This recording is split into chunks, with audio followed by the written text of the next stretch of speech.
Dyer wave 3. Our anthropology is not derived by human psychology or, empirical data from MIT or something like this. It's derived from the revealed aspect of what we see in Christology. And so there's no real way to diagnose man's problem and to understand man and man's anthropology, as I said, without the right theology.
Logos is the icon of the Father, and man is the icon of God.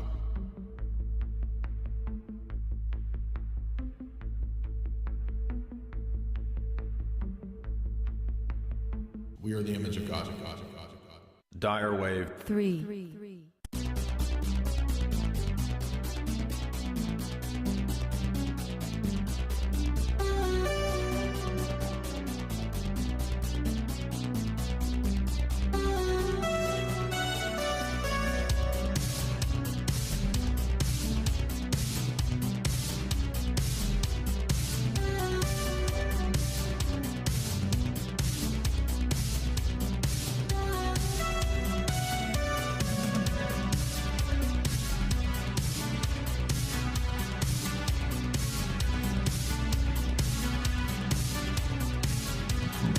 All right.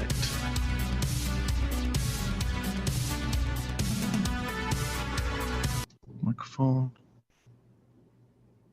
Join with audio. What's up? Welcome. Okay, can you hear me, Jay? Yup. Okay, perfect. We're good. How are y'all today? So, good. How you doing? Doing good. Good. I don't know if Sneck was able to get in touch with you. He said he had to Yeah. cancel. Okay, all right. Yeah. It's okay. It says something about his parents have to leave one day earlier, and it's just kind of like emergency packing or something. Okay. I don't know. Yeah, I told any of the mods if they wanted to, they could come on here if they can pull themselves away from their NATO operative duties, since everybody in our Discord server is simultaneously CIA, KGB, and NATO all at once. Yeah. But All right, well, welcome Father Deacon, and welcome Qai. By the way, guys, I'll have the links to Father Deacon's channel and Orthodox Shahada, which is the project of Lewis and Qai together. Yep. And welcome. We're going to do the debate review. I don't have the entire debate queued up. I don't think we need to listen to the whole debate again. I think it's pretty much fresh in everybody's memory. I remember it vividly. We all, I think, watched it. And I think Qai wanted to kind of lay out some of his critiques that he believes are unique, to his take. So I'll go ahead and let him start. I don't know if you're welcome to stay. I mean, I'm not trying to say you need to leave, or you can do what you want, but you wanted to go ahead and have like the first stab at it, right? Yeah, go ahead. Yeah, I just wanted to kind of take a little bit of a moment just to kind of re-encapsulate the entire debate. Before I do that, just want to just say congratulations, Jay. I think you knocked it out of the ballpark. This was an excellent debate. Thank you. I really enjoyed it, and I think a lot of us really were really pleased to see, like, 'cause this was a long time in the making, and we're glad to see the effects of it. Also, I want to say congratulations to Lewis as well. He did an excellent job as a moderator. Yep. He didn't inject himself. He didn't try to give preference to any one side. He just let you guys talk it out, and just made sure you guys followed the rules and everything. So he did a really good job. I liked his enthusiasm. It kept the crowd going. So yeah, so thanks a lot, Lewis. Really appreciate that. Yeah, thank you. Right. I wanted to add too that I really appreciate you guys setting that up. I mean, that was of course not an easy debate to set up. It actually took quite a bit of planning, quite a bit of strategizing, and you guys doing a lot of work getting together. What the reading materials are that they're going to be using, that he uses.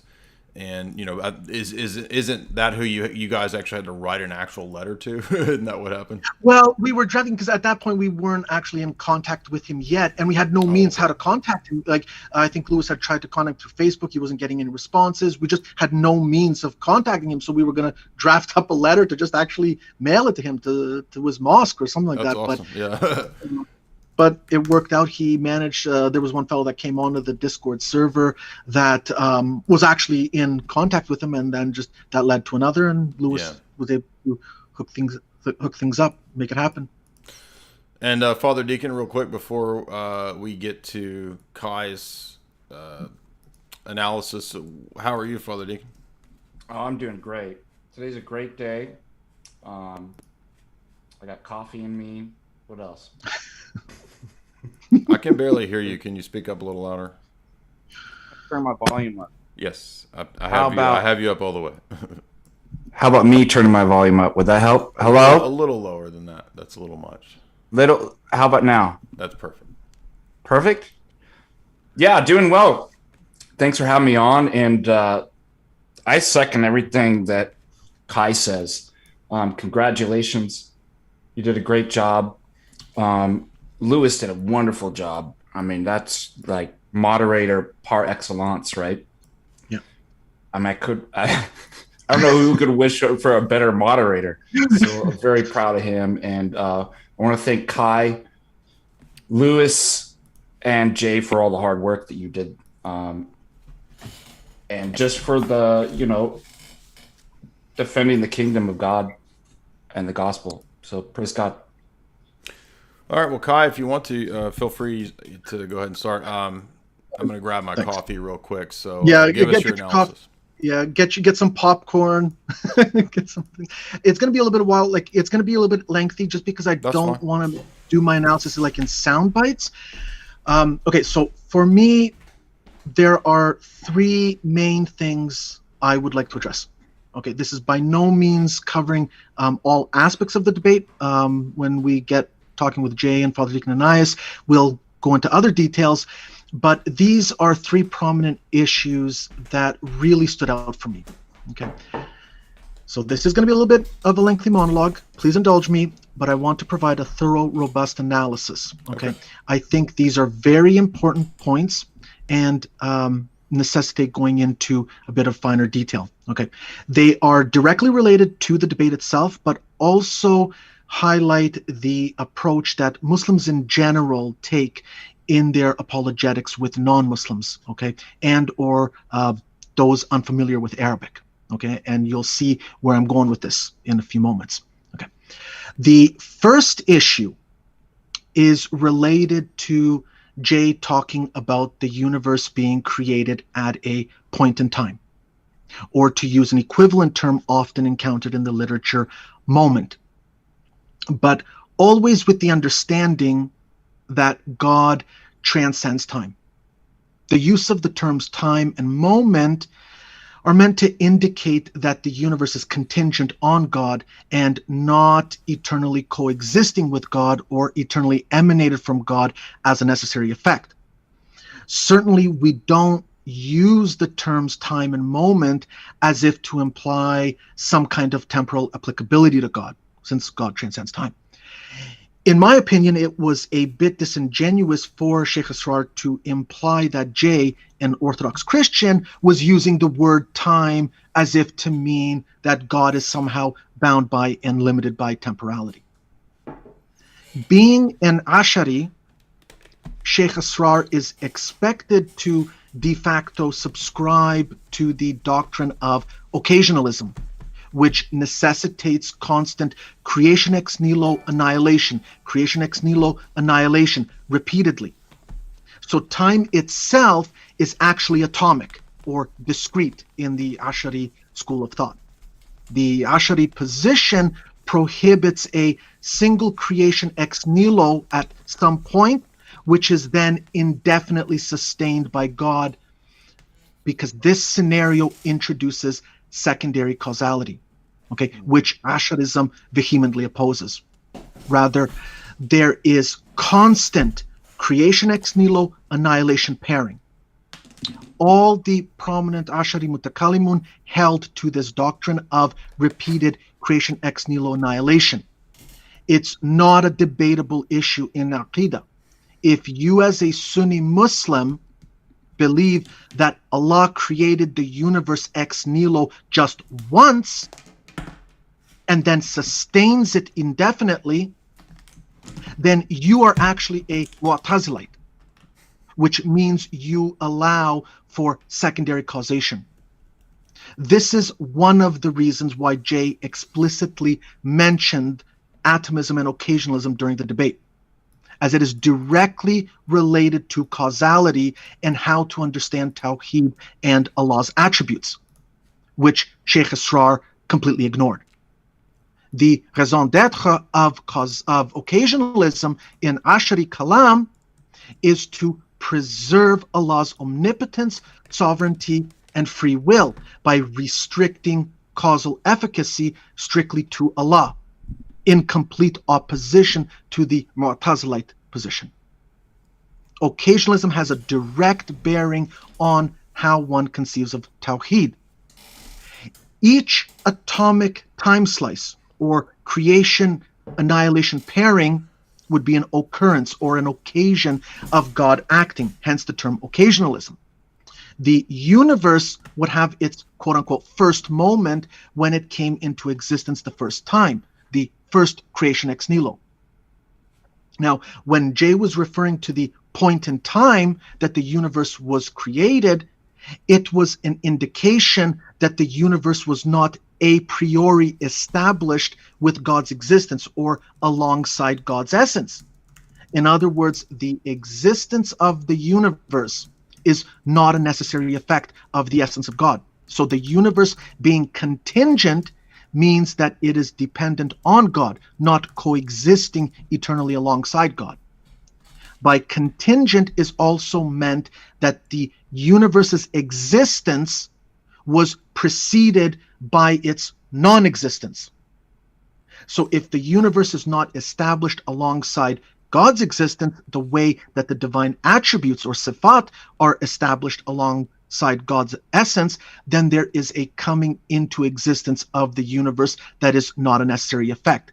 This coming into existence is an explicit act of God, but which in the Islamic scheme necessitates a potentiality being actualized in Allah. This actualizing of potentiality requires a fundamental change in God in the Islamic scheme.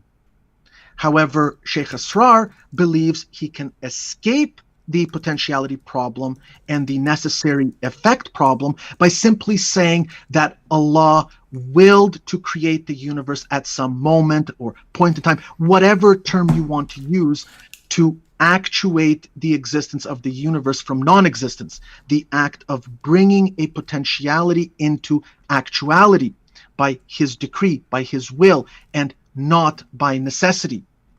But this actualization in the Islamic scheme does necessitate a fundamental change in Allah. So the issue in the debate is about Sheikh Asrar not grasping the implications of Islamic philosophy. Sheikh Asrar is of the opinion that he can take the position of Al-Ghazali, as elaborated in the Incoherence of the Philosophers, Tahafut al-Falasifa, by stating that the universe will actualize not because of a necessary effect, but rather because of Allah's will or decree, thus making the universe truly contingent. Those of you who are familiar with Al-Ghazali would have immediately recognized that this is the position Sheikh Asrar was taking in this debate. And all of this is connected to the attributes of Allah, to created effects, and as Al-Ghazali makes explicitly clear in the third treatise in his Al-Iqtisad fil I'tiqad, that all of Allah's actions are created and therefore contingent, and that none of Allah's actions are obligatory. Jay was pressing Sheikh Asrar on all these aspects. Now, just a quick side note, I found this hilarious. There was actually a Muslim that joined one of our Discord servers last night, pretending like he's knowledgeable in Islam, and he mentioned in the discussion, and I quote, he says, Allah's actions are also eternal and they don't begin to exist from non-existence. In other words, the actions of Allah are not contingent. When I saw this, I posted him a screenshot of Ghazali from Al-Iqtisad fil I'tiqad, where he explicitly states, and I'll quote you, the entirety of the acts of God, exalted is He, are contingent, and none of them may be described as obligatory. And the individual never posted, left the server, just simply left the server.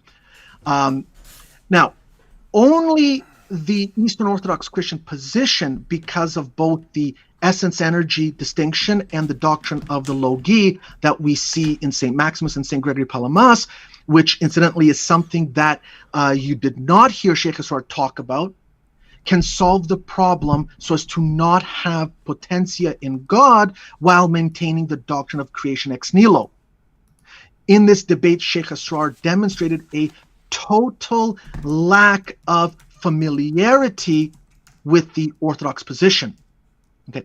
The Islamic position is unable to avoid potentia in God because of the way it conceives of the divine attributes. Simply taking Al-Ghazali's position or invoking the notion of quote-unquote active potency or passive potency, whatever kind of potency, does not solve the problem for Muslims. Okay, the Muslim concept of God being an eternal creator without a creation is not logically explainable by means of invoking some kind of potency, but rather forces the Islamic system into a reductio which necessitates a fundamental change in God once actualization of the universe occurs. Saying that Allah has active potency or passive potency with regards to the creation of the universe, or merely the ability to create the universe, does not mean that Muslims have solved the problem. Okay, it's a case of saying so doesn't make it so. Now, with regards to the specific vocabulary employed by Jay, Sheikh Asrar took issue with Jay using the word time or phrase point in time. Let's look at what Al-Ghazali says in the Incoherence of the Philosophers. Okay, right here. I don't know if you guys can see it. Okay, it's from the Marmara translation, which contains English on one page and the Arabic text on the facing page. And this is from page 15. Okay, sorry here. What do we got? We got, the world was temporarily created by an eternal will that decreed its existence at the time in which it came to be, that the preceding non-existence continued to the point at which the world began, that existence prior to this was not willed and for this reason did not occur, that at the time in which the world was created, it was willed by the eternal will to be created at that time, and for this reason it was created then. Okay? Firstly, we see here that Sheikh Asrar's basic position is indeed based on Al-Ghazali, namely the manner or decree in which God wills to create the world in order to avoid the world being a necessary effect or an eternal emanation alongside God. Secondly, you notice how the English translation uses the term time. But let's look at the Arabic, okay? Existence at the time in which it came to be. وجوده في الوقت الذي وجد فيه. What's the word Al-Ghazali uses in Arabic? Waqt. What does waqt mean? Okay, let's take a look. Al-Mawrid. What does it mean? Waqt. Time. Period of time. Point of time. Juncture. What are synonyms in Arabic to waqt? Hin, zaman.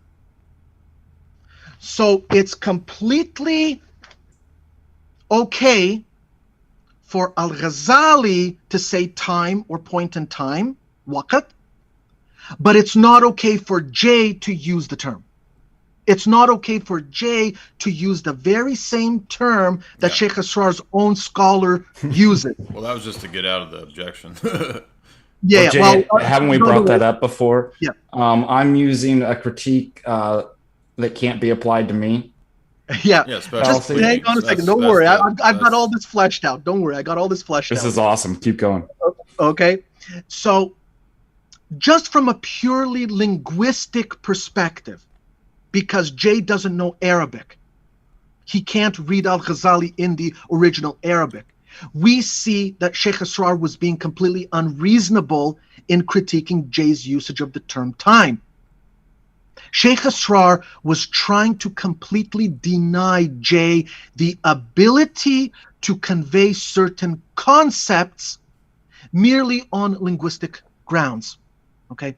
Since Jay's critique is damaging, Sheikh Asrar tries to deny the critique altogether by denying Jay the ability to even communicate an idea, or if permitting usage of the term, gives it an unintended meaning. Okay? Yet this is the very term that Muslims use amongst themselves. Okay? You clearly see that Sheikh Asrar's position is that of Al-Ghazali. Okay? You would expect that him being a sheikh, he read Al-Ghazali in the Arabic. He knows that Al-Ghazali uses the term waqt, and he knows that the corresponding English term is time. Okay. Also, in saying point in time, Jay was illustrating how Sheikh Asrar relies on time-dependent statements predicated to Allah, when, for example, saying Allah is the first and last, but then will deny usage or predication when asked about the point in time when the universe came to be. Jay was demonstrating how Muslim apologists arbitrarily and inconsistently apply predications to Allah, namely how in some instances conceptual likening is admitted when it's to the advantage of the Muslim, when the Muslim is arguing his case, but then disallowed when it's disadvantageous to the Muslim, when the non-Muslim is trying to make his case. Okay, when Muslims say that Allah is first, it's meant that Allah is not contingent. his existence was not preceded by non-existence. And similarly, last to again mean not contingent, in that Allah's existence will not be followed by non-existence. But when Muslims say first and last, these words, as Jay pointed out, first and last, they're creatures. Being creatures entails a conceptual likening to Allah to describe, not just indicate, to describe a divine attribute or divine quality, al-wujud, existence. Yet Allah is supposed to be totally dissimilar to creation. A classic text that combines Ashari Kalam and Maliki fiqh is the Murshid al-Mu'in of Ibn Ashir, which has been used for hundreds of years by those following the Maliki madhab to train its scholars in both fiqh and aqidah. This text and its commentaries is highly authoritative in Islam. Anyone who wants to reject this text basically rejects the Maliki madhab in its entirety. This is how authoritative this text is. It is explicit in the collected commentaries by Al-Shanqiti that with regards to Allah's attributes, there can only ever be linguistic correspondence, not conceptual likening. Okay? From page 73 in the English translation titled Islam in the School of Medina, okay? Muhallafa, his being different from his creation. This means that there's absolutely no resemblance between the creation and him, not with respect to his essence or attributes or actions. The reality of this negation is the denying of any corporeality or accidental inessential nature, or everything pertaining to these two. Allah, exalted is He, says, nothing is like Him. He is the all-hearing, the all-seeing. So that famous ayah, Laysa kamithlihi shay, meaning there is no essence like His essence, no name like His name, no action like His action, and no attribute like His attribute except through a linguistic correspondence. Laysa kamithlihi shay, meaning there are no attributes like His attributes except through a linguistic correspondence. Okay? Linguistic correspondence is not the same as conceptual likening. Jay was demonstrating how Sheikh Asrar relies on conceptual likening when it's to his advantage, but then disallows it when it's to his disadvantage. Okay? And this leads me into the next issue, issue 2. Why Sheikh Asrar brought up Ibn Taymiyyah. It's directly related to issue 1. Okay? Why would Sheikh Asrar bring up Ibn Taymiyyah, even if it was a passing remark? There's a reason, and it's not because Ibn Taymiyyah is a supposed great scholar, the Sheikh al-Islam. Sheikh Asrar is a seasoned debater. Okay, he has tactics, he has strategies, he has reasons why he says what he says. But not all of these reasons are immediately apparent to everyone. Sheikh Asrar brings up Ibn Taymiyyah to give the audience the appearance as if to legitimize Ibn Taymiyyah for a much more nuanced purpose, because Ibn Taymiyyah does allow for likening. He allows for analogia.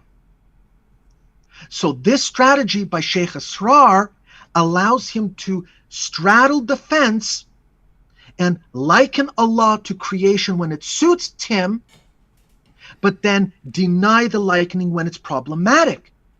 It lets him take contradictory positions under the umbrella of Islam, where a plurality of opinions abound. Most Muslims don't see this because they themselves are wholly ignorant of the various Islamic aqaid.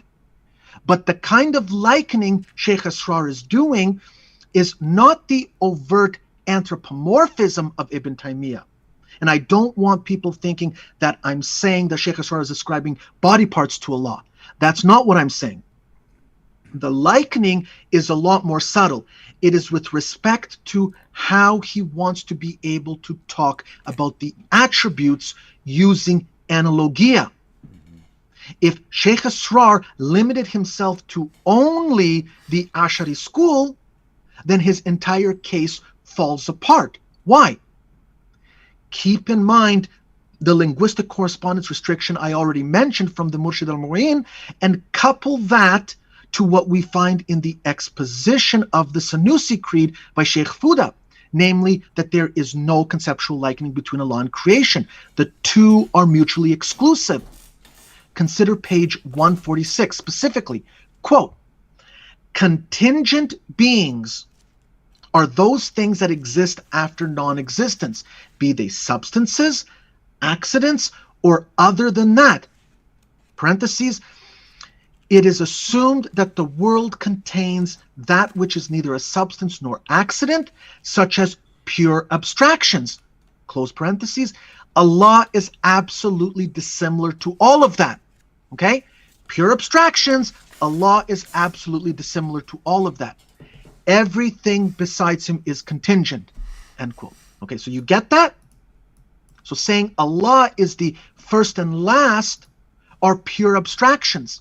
And by the Sanusi Creed, Allah is absolutely dissimilar to all of that, because first and last are contingent. They are creatures. The Sanusi Creed also makes it absolutely clear that anything that is inherently part of something that is contingent is itself contingent.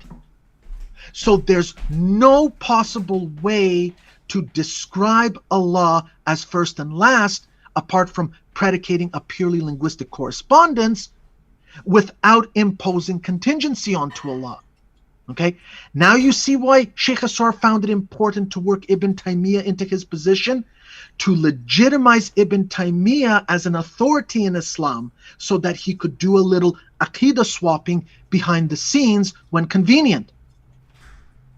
An Ash'ari relying on Ibn Taymiyyah in a debate on Ash'ari aqidah would be like Jay relying on Arian beliefs instead of Orthodox ones when talking about Christ. Okay? With respect to Ibn Taymiyyah in particular, consider the following.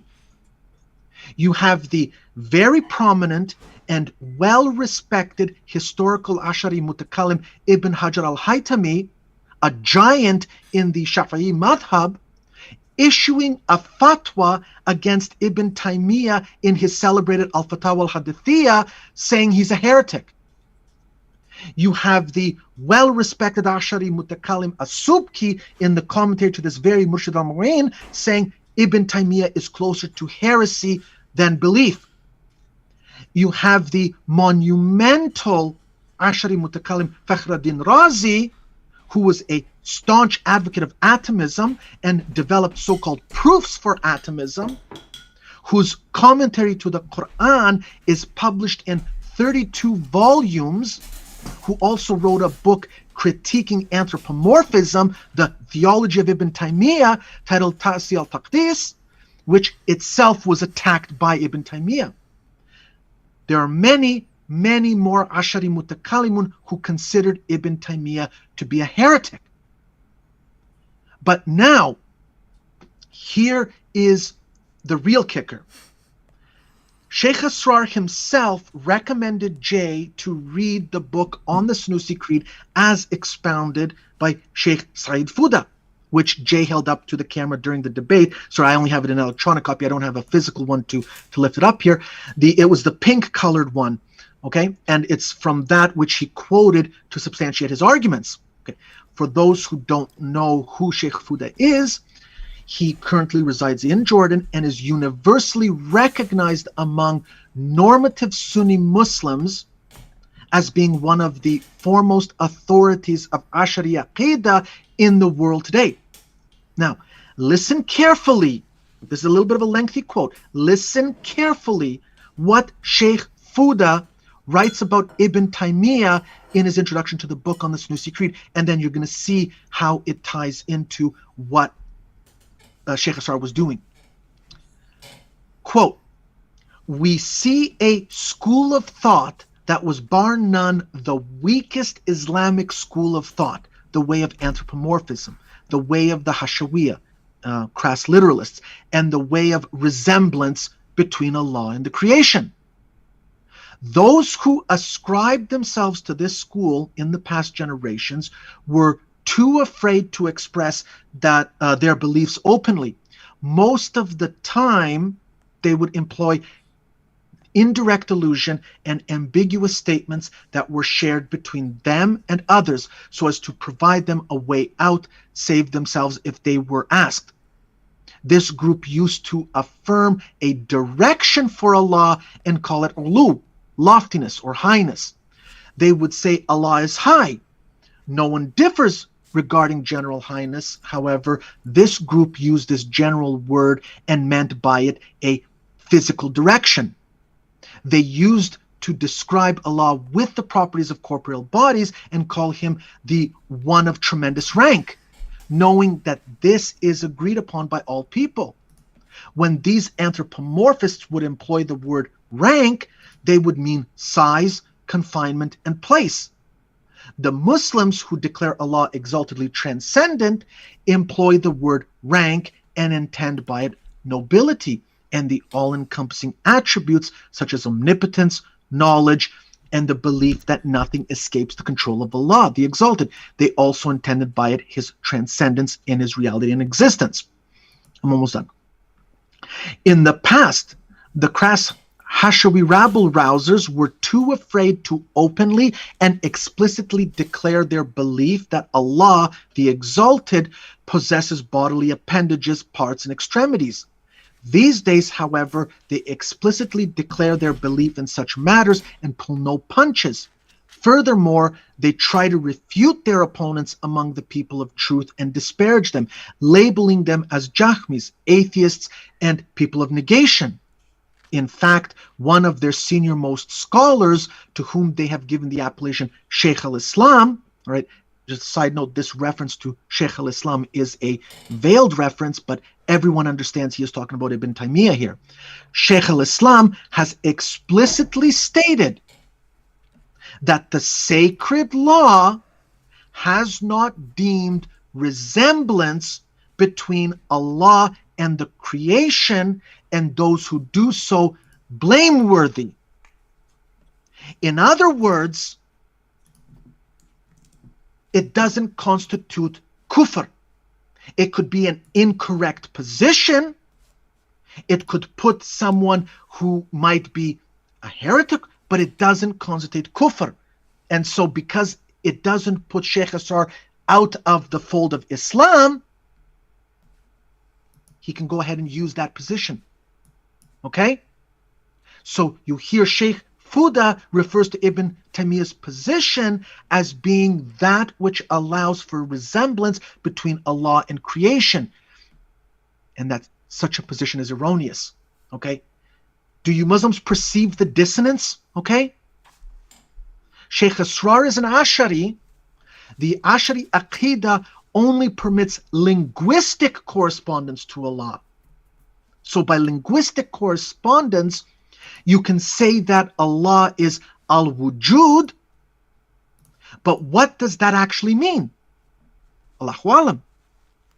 How does the attribute of al-wujud differ from the attribute of al-hayat, differ from the attribute of al-irada? Allahu alam. Okay? Linguistic correspondence means that there is a difference, that these divine attributes can be predicated to Allah, but because Allah's attributes are totally dissimilar to creation, they cannot even be described.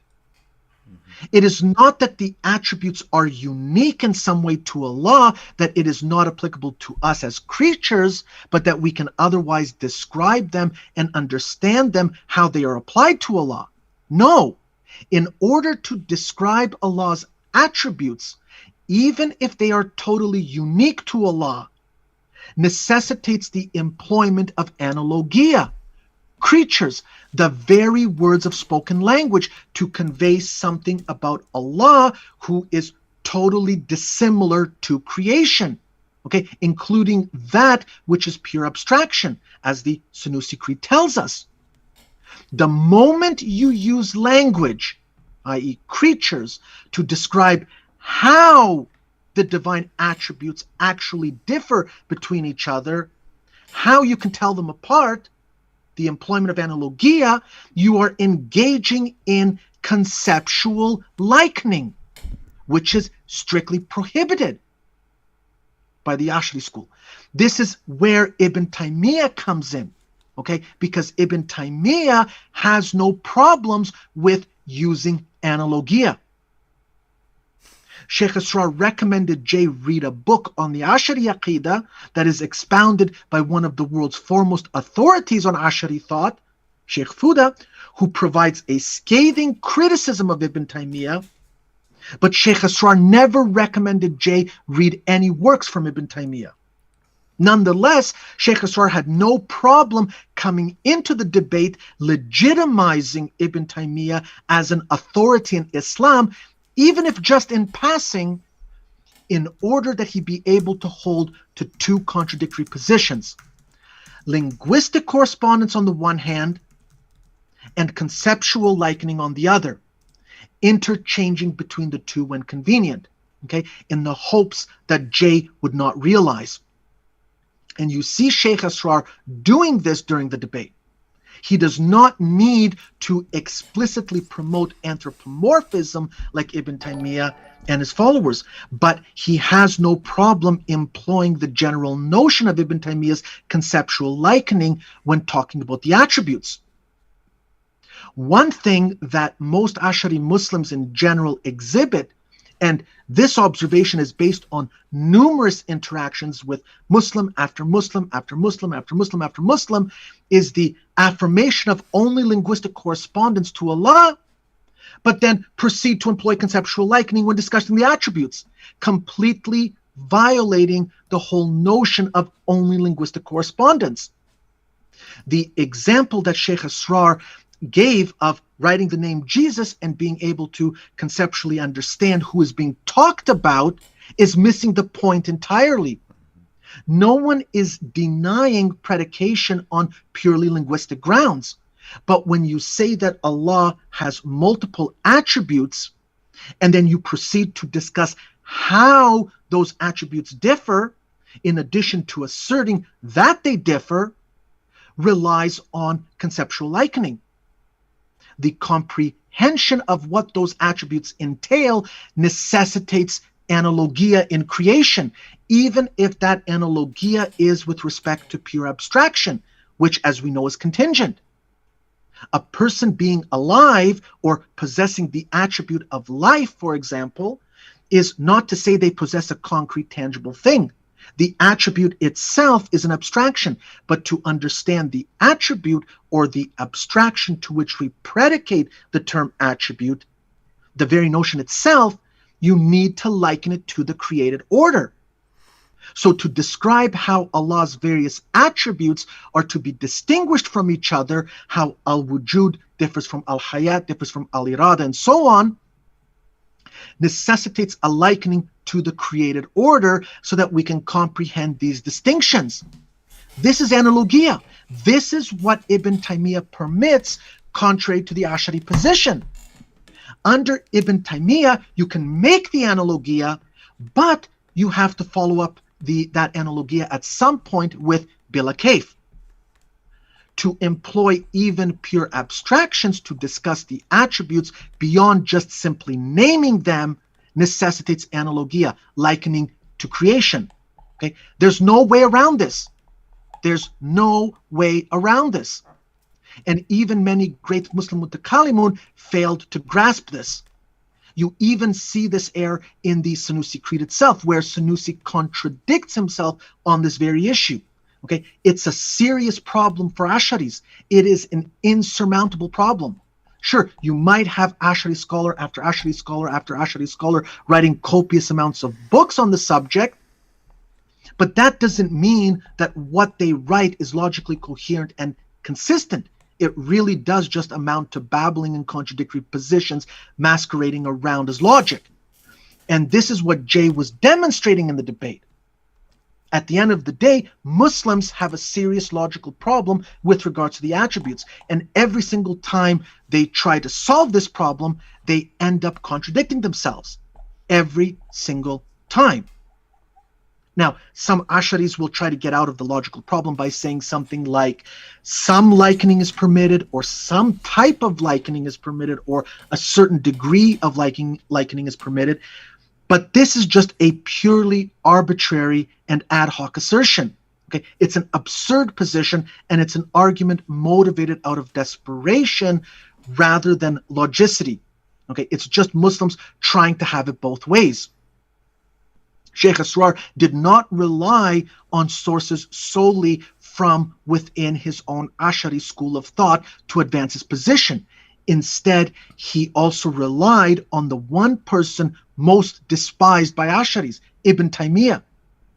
But this is a tactic that we Orthodox see on a regular basis employed by Muslims time and time again when they engage us, namely taking contradictory positions and swapping aqaid based on the situation, or even creating their own unique kind of patchwork aqidah.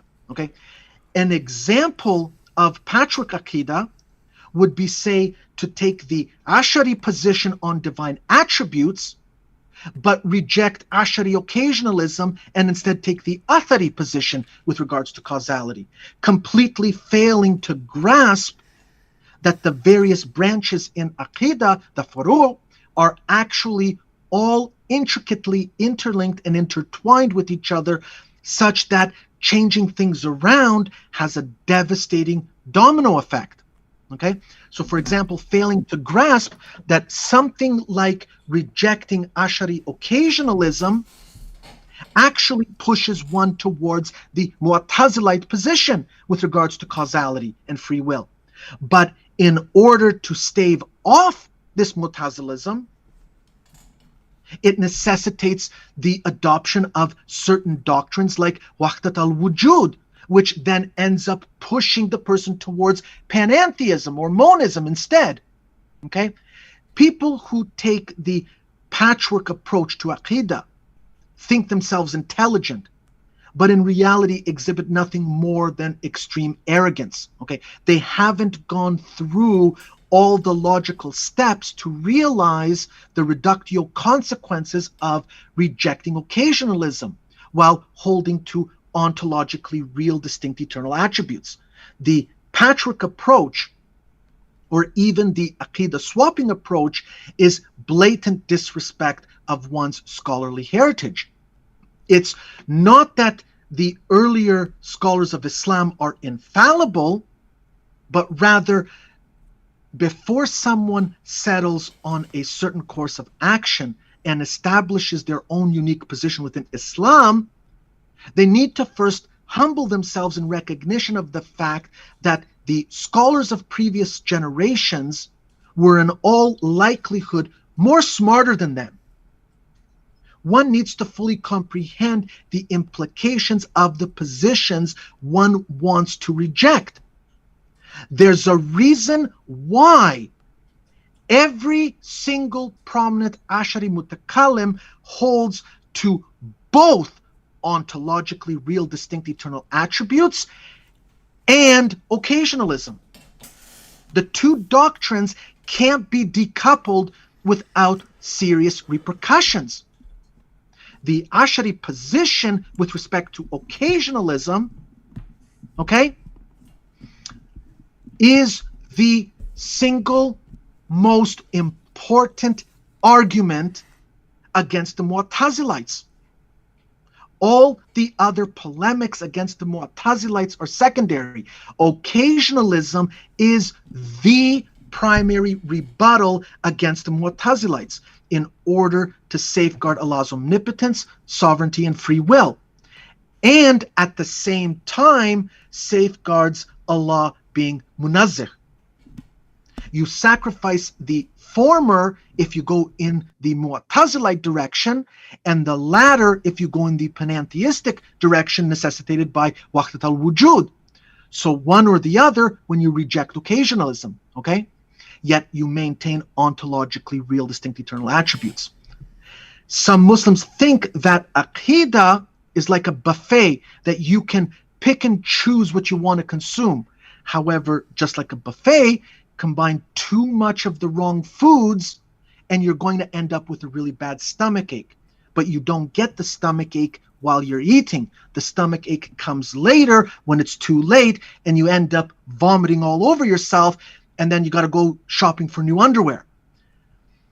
Those of you who follow the Ash'ari school of thought, ask yourselves, seriously ask yourselves, why in the world would an Ash'ari sheikh rely on Ibn Taymiyyah in any capacity whatsoever, but especially in a debate on Aqidah? Is the Ash'ari Aqidah deficient that it needs Ibn Taymiyyah? Sheikh Fuda, in his introduction to the Sunusi Creed, is very explicit that it is the Ash'aris who promote the correct Aqidah, the Ash'aris who promote correct Islam, in explicit contrast to the Ibn Taymiyyah position. But Sheikh Asrar, an Ash'ari, relies on Ibn Taymiyyah. He doesn't tell us that he's relying on Ibn Taymiyyah, he's just doing it, okay, because Ibn Taymiyyah allows for analogia, which contradicts the Ash'ari position. Okay?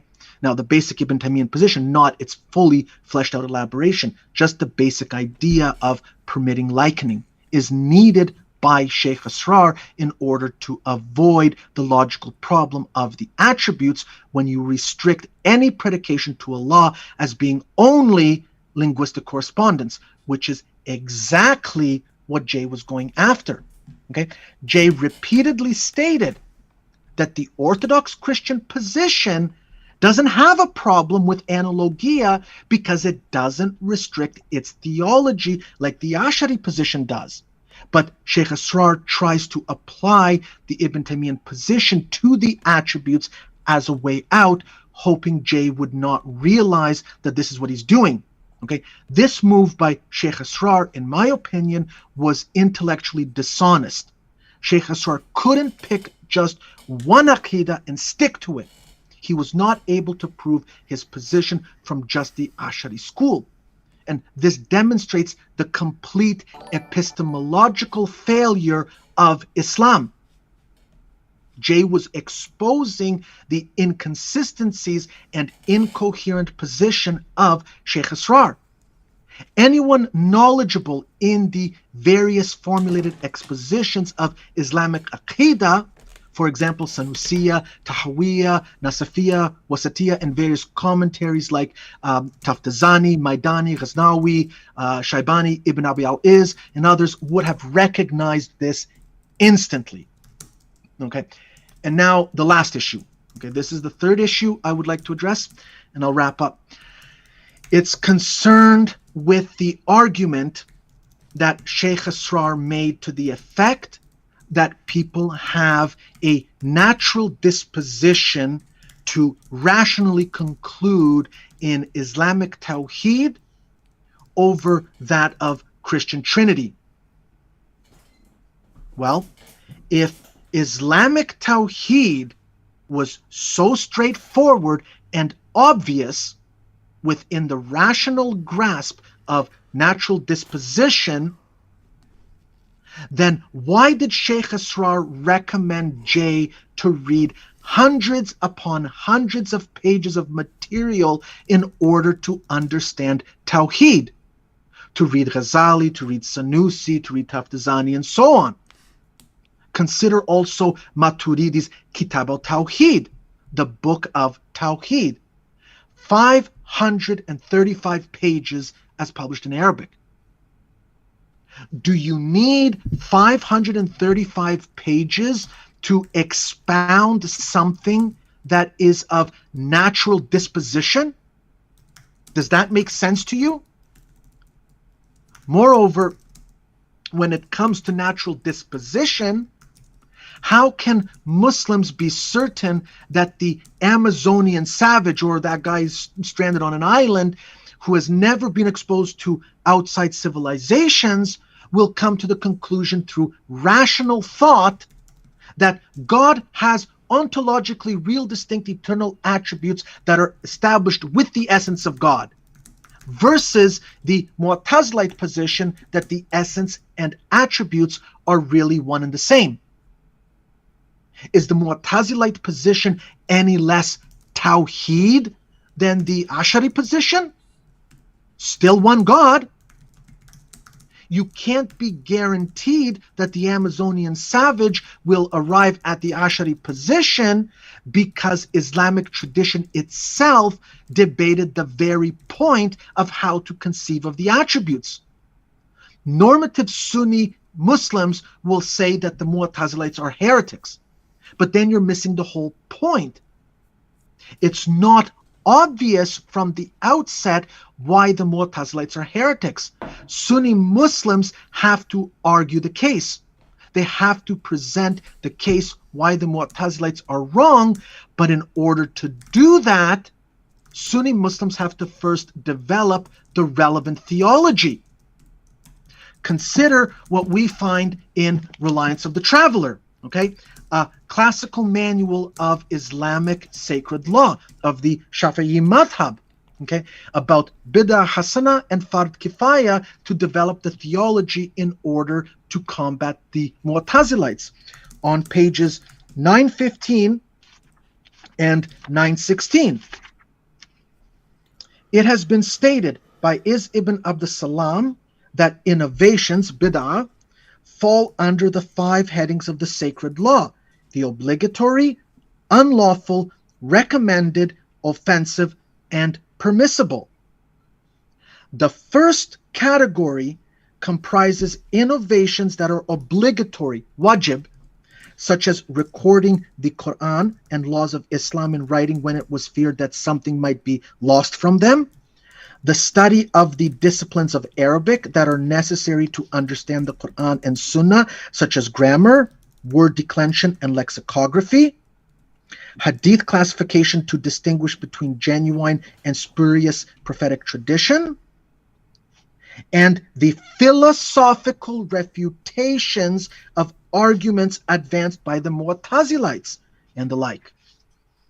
Because his classification of innovation, bid'ah, was established on a firm basis in Islamic jurisprudence and legal principles, it was confirmed by Imam Nawawi, Ibn Hajar al-Asqalani, and the vast majority of Islamic scholars, who received his words with acceptance and viewed it obligatory to apply them to the new events and contingencies that occur with the changing times and the peoples who live in them.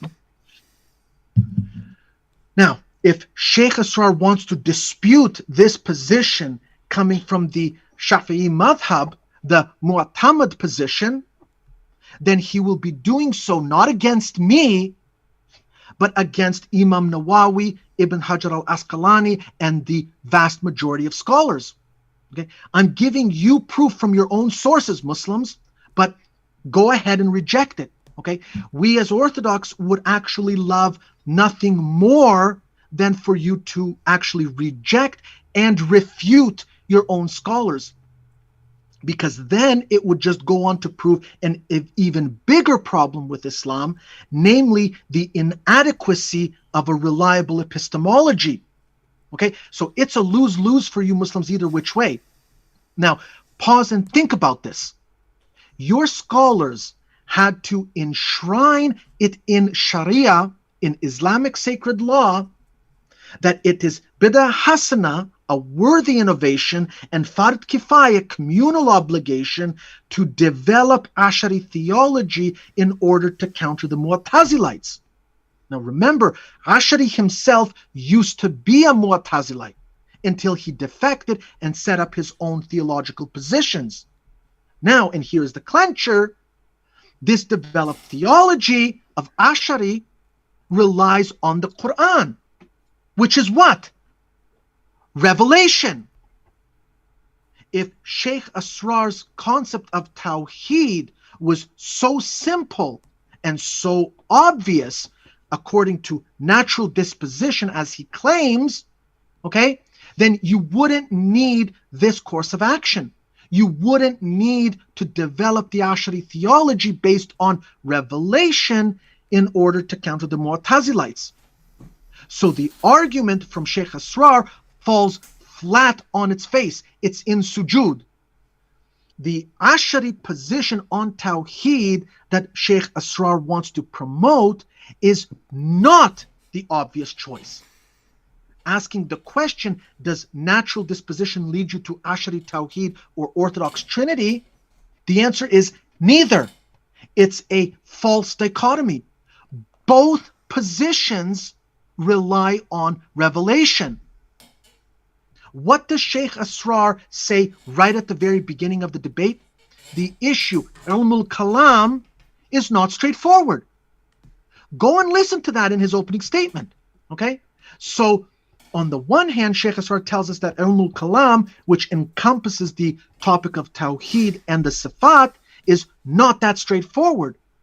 And then proceeds to try and make the case that natural disposition leads you to the Islamic conception of Tawheed.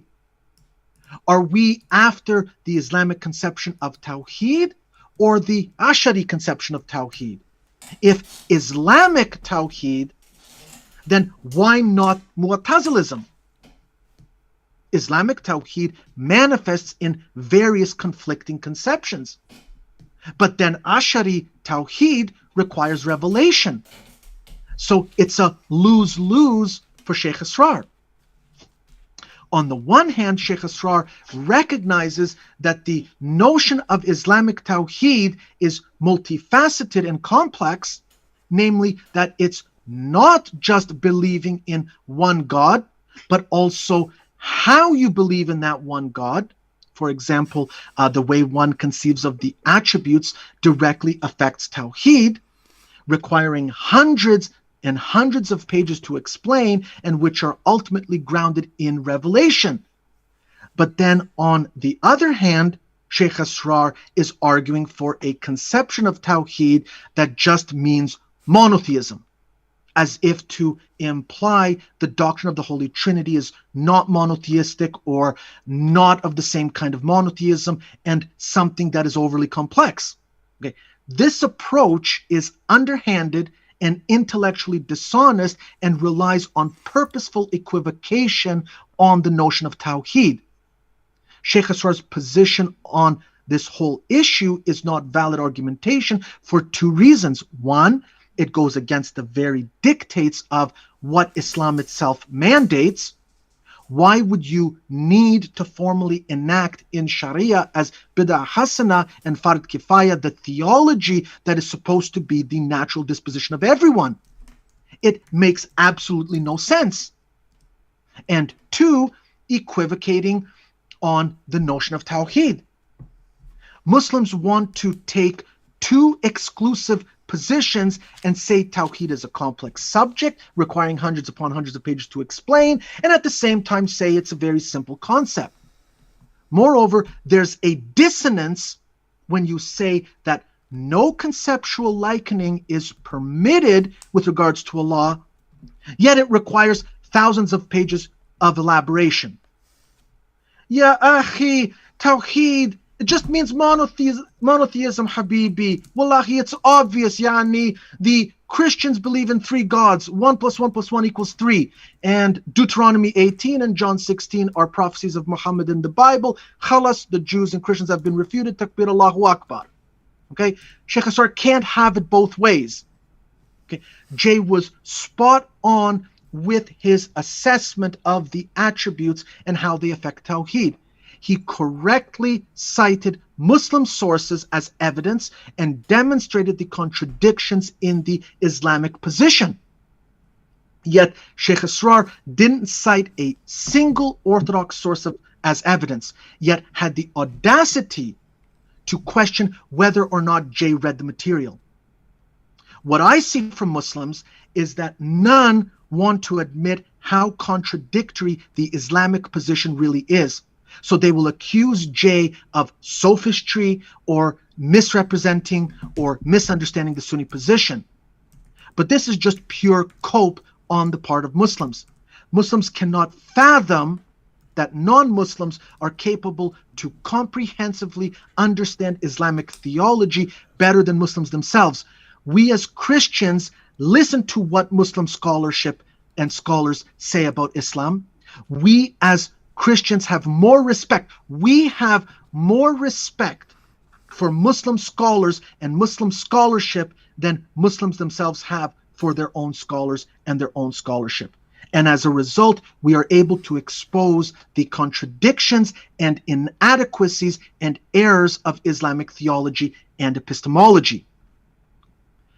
Thank you very much for the debate, Jay. Okay, the Orthodox position was unscathed. You did an impeccable job demonstrating the absolute, unquestionable superiority of Orthodoxy, while the Muslim position got decimated. Subhanallah. Just one thing just that I can end with here. Muslims who want to learn more about Orthodoxy, you can come over to Jay's Discord server. It's the largest Eastern Orthodox Christian server on Discord. Just, I think, shy of 7,000 members. Come, discuss, ask your questions, come and debate us, come and debate your Aqidah. We welcome it. All right. Thanks. Yeah, I'll put the link in the chat as usual, and I want to remind people that if you want to ask your super chat questions, feel free to. We'll get to those here in a little bit, and also you can find Lewis and Qai over at Orthodox Shahada. That's their channel. Let me see, where is the link? I'll put the link in here in a second. Yeah. Father Deacon, you want to give your assessment? I mean, we don't have to. I mean, we can have a conversational back and forth. So you don't have to give a lecture. Not that I'm faulting you, Qai. I thought that was great. Yeah. Thank you, Qai. God bless you, brother. Well, so what else do I need to say? Qai covered it all. He did cover quite a bit of territory. Yeah. Of course, I'm going to take pull from my strengths in epistemology. So, are you Muslim? Are you going to take the Muslim position? Did you get convinced? Yeah. By the way, did you see? I'll give it one thing to the Sheikh. He has he's halfway to Orthodoxy. He's got the hat. I was impressed. I was like, "Hey, man, I like your style. You're halfway there." Anyway, so. Yeah, I'm going to take more of an epistemological. We discussed some things and some issues with the epistemology and philosophy. And Qai, I really thought your analysis about time was really well put. That's exactly. Thank you. Again, we have to use these words. And this is something that I feel that it comes up a lot in Islam, is that, as well as other groups as well, that words can only have one meaning, that they're univocal. And so when you use that it has to, well, obviously with the case that you're pointing out with a moment, now we're restricted within our kind of tensed language and various things like that it's always encouched within these kind of times, but we can make distinctions about, well, does that refer to God having a time before time, or is he restricted? Is he in time and stuff like that? So I thought you did an excellent way of hashing that out and making those distinctions. And I think it probably, the way you put it was correct. If he should have known about that, and I don't know, you're more of an expert when it comes to this than I am, but if Sheikh was supposed to actually know about that, then maybe perhaps that was a bit dishonest for him to pick on that point the way that he did. Also, I'd like to talk about it didn't seem that Sheikh Asrar was getting Jay's point about the difficulties of the analogia entis. And so maybe we can take a little bit of time to kind of unpack that. The problem isn't whether you're actually saying there's an analogy there. Problem is whether your system, your paradigm, your theology can allow for that in a consistent way. Yeah. And so what I saw was he just kept repeating the position, but you were asking. Yeah, it's exactly what Thomas do. We ask for the justification given what you say elsewhere, not for you to restate the position 20 times. We know you have that position. That's not an argument. Yeah, that's right. So, and again, with debates, you're asking for. I don't want to know what your position is. I studied the position. Yeah. And I'll give it to you, Jay, too. It did seem obvious that you had obviously read up on all the works necessary for that debate on from his side, and he didn't reciprocate that because it became very apparent to me that he was quite ignorant of the Orthodox theology and the readings. And so that perhaps, in my analysis, that perhaps is a failure on his part to prepare for the debate. I think, to be fair to him, he probably thinks that all Christians are pretty much the same. What do you guys think? Yeah, I think the majority of the arguments were basically responding to what he thought was like some kind of evangelical position. Yeah, I think they spend a lot of time in that. And so again, just going into a debate to read up on the literature and the position of the other person. So bravo, Jay, that you had done that. It came readily across that you had prepared that, whereas Asrar didn't actually seem to know that. But let's talk a little bit about what is the problem with his paradigm or theology in the Analogia Entis, and then we could maybe perhaps even go into some of the modal collapse. Qai had picked the modal collapse arguments. Qai had picked up a little bit on that, as far as he was trying to skirt the issue of talking about potencies. And we'll talk about what does it mean to be God, eternally creator or eternally willing. What are the consequences of a position like that? And the whole point of a debate is to actually point out that you're holding to incompatible positions, i.e. you're inconsistent, and you can't provide justification for that. So I thought you did really well at that. So anything you want to interject there, and then we could go into some of those details? Well, I mean, I have a whole list of all the things that I wanted to touch on that didn't get addressed. So, and some of it's going to, I'm sure, overlap with what you are going to get into. So maybe we could start with the first thing that I brought forward about natural theology and epistemology, which is partly based on the argument in your paper. And so for us, of course, there's no such thing as natural theology because there's no uninterpreted raw data that just comes as a brute fact. Natural theology is a discursive step-by-step reasoning process by which we begin with certain empirical sense data observations, and then by step by step, we basically come to the conclusion that perhaps some kind of generic deity exists. Nothing about this position is consistent or tells us what kind of deity, or that it's a personal God, or the God of Aristotle, or the God of the Satanists. So natural revelation is different from that. The Orthodox position is that there's a revelation, the content of which is the Logos, which is Christ. It's the same content as what is the information of Scripture, just two different mediums. And so that is not a process of syllogistic or discursive reasoning from sense data. It is rather a direct, intuitive, noetic sense that there is a God and that we are accountable. Mm-hmm. That's why when you read Romans 1, Paul says that all men are accountable to God. He doesn't say anything about syllogistic, empirical sense data reasoning to some kind of probabilistic deity. He says that all men in their hearts know that there's one God and that we are accountable to him, and that we have morally failed to keep his commandments, his 10 commandments, and to love him.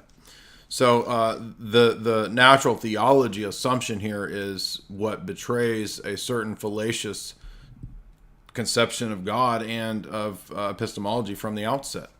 And so that's why their position boils down to some kind of contingency argument. And contingency arguments are, as we know, premised on causation, premised on sense data causality, the idea that there are secondary causes, chains of causes, or dependency chains, right? So you can flesh this argument out two different ways. You can have a cause effect in a vertical sense, a horizontal sense, or you can characterize this in a hierarchical dependence chain in a vertical sense. So it doesn't matter which way you construct this argument, whether it's a causal chain or whether it's a top-down dependence chain. Phaser, for example, basically gives up on trying to do a causal chain argument and says, I'll just do a dependence chain argument and give up arguing for creation ex nihilo. Now, at that point, we've surrendered Christian apologetics and we're not arguing for the God of Christian theism.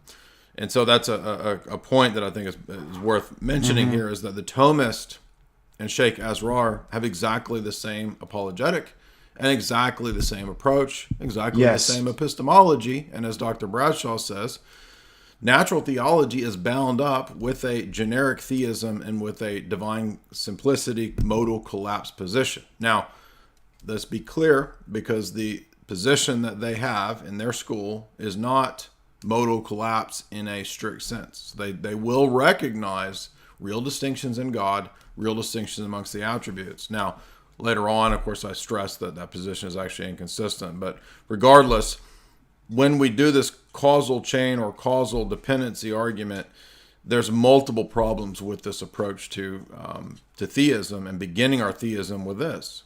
And he said many times over, I begin my theism with my mind looking at the external world. Well, as Qai pointed out, he believes in a system that does not allow for secondary causes in the created order. He's an occasionalist. That's the classical Islamic position according to that school that he comes from. And they think that this protects other attributes of God, right? So if there's secondary causes, they think, it's a silly argument, that gives the power of Allah to creatures.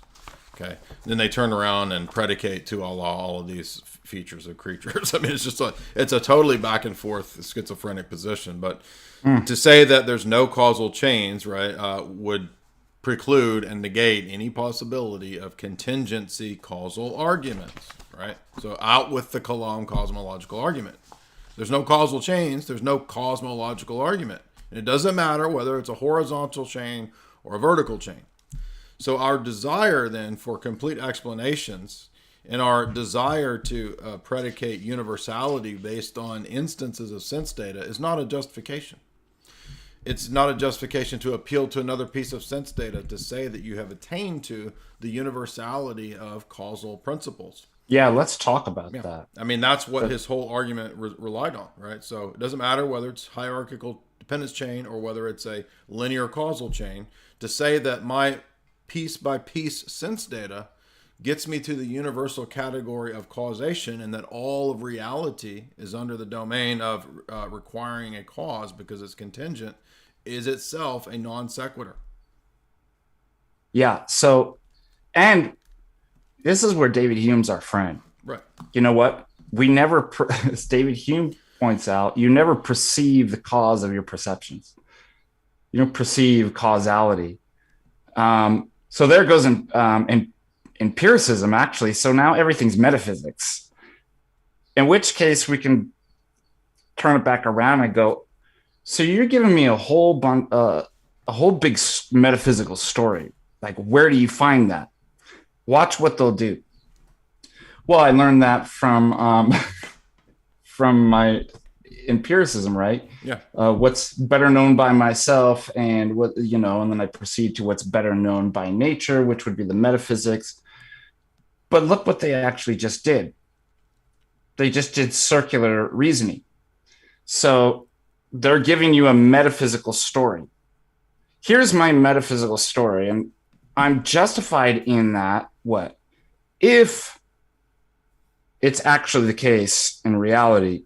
The metaphysics.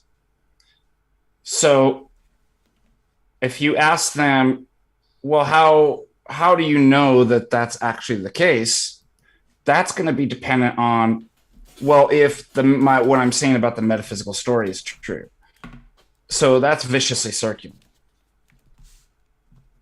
which exactly, and that would have been helpful, to point out with more people like this, that you're just making up a metaphysical story.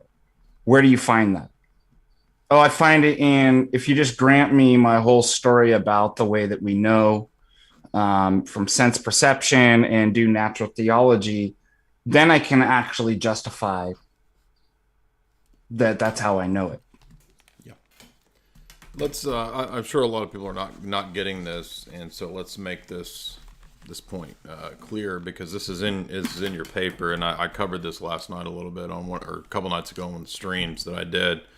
And this comes from Aristotle. Your paper, of course, mentions the multiple sections, and then I think that what's confusing, I can tell you from prior analytics or physics and the metaphysics. Right. Yeah. What's confusing is the term nature there, because most of the time when we hear nature, we think of the external world and this kind of stuff.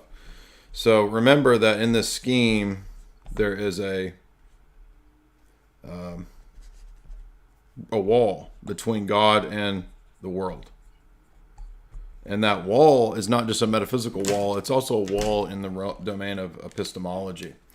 And so if you look at this, the way that Father Deacon lays this out in his paper, he notes that when Aristotle speaks, number one, of what is better known by us versus what is known in itself by nature, in this case, known in itself is God. All right, God is the being that is the cause, that is the actualizer, that is the first being, the greatest being, or whatever. And so how do we know this? Well, we know this via this, what is known by us. Now, in the Aristotelian system, just like all the natural theology systems, this is empirical sense data. Doesn't mean that they only believe in materialism or that they only believe in empiricism, but that there's nothing in the intellect that is not first in the senses or in sense data. So the epistemological starting point of the position is this. And every time we have this argument, people in that position just are dishonest and say, you're saying we're empiricists. You're saying we don't believe in abstract objects. No, that is not what I said. What I said was that your epistemic starting point is here. But here's the irony that Father Deacon points out in his paper, which is that this is known by this, and the distinction itself between these two is known via this. Do you see the problem in that? Because if I say that 1 and 2 are the case because of this one, and I ask you, well, how do you know this one or this one? You just simply say, well, by this one. Because of that one. Well put. That's exactly. I mean, that's how simple point. This is to refute. And it's amazing, kind of, really, that people don't see the flaw in this. I mean, that they now you say, well, okay, but how does that translate into a problem for this argument? Well, here, God and world, we're in the world, right? We are knowing things via sense data. There's a wall between God and the sense data, because all you ever know is the created effects. You don't know this in itself. You never directly experience this. All you're experiencing is a series of created effects. So guess what? This is the same problem that Thomists have. There's a problem just as much for Thomism as it is for the Muslims or any position of classical theism or natural theology. Because it's grounded in autonomous epistemology. It's not grounded in revelation. It's not that hard to figure out. It's not a difficult argument, right? And let's talk about that too. Yeah, can you comment on this? Like, why does this not work? Or somebody might say, well, what's wrong with me just being circular and saying that? Well, I mean, what can we do? There's nothing better than this. This is all we've got. It's just common sense that that's the case. Father Deacon, come on.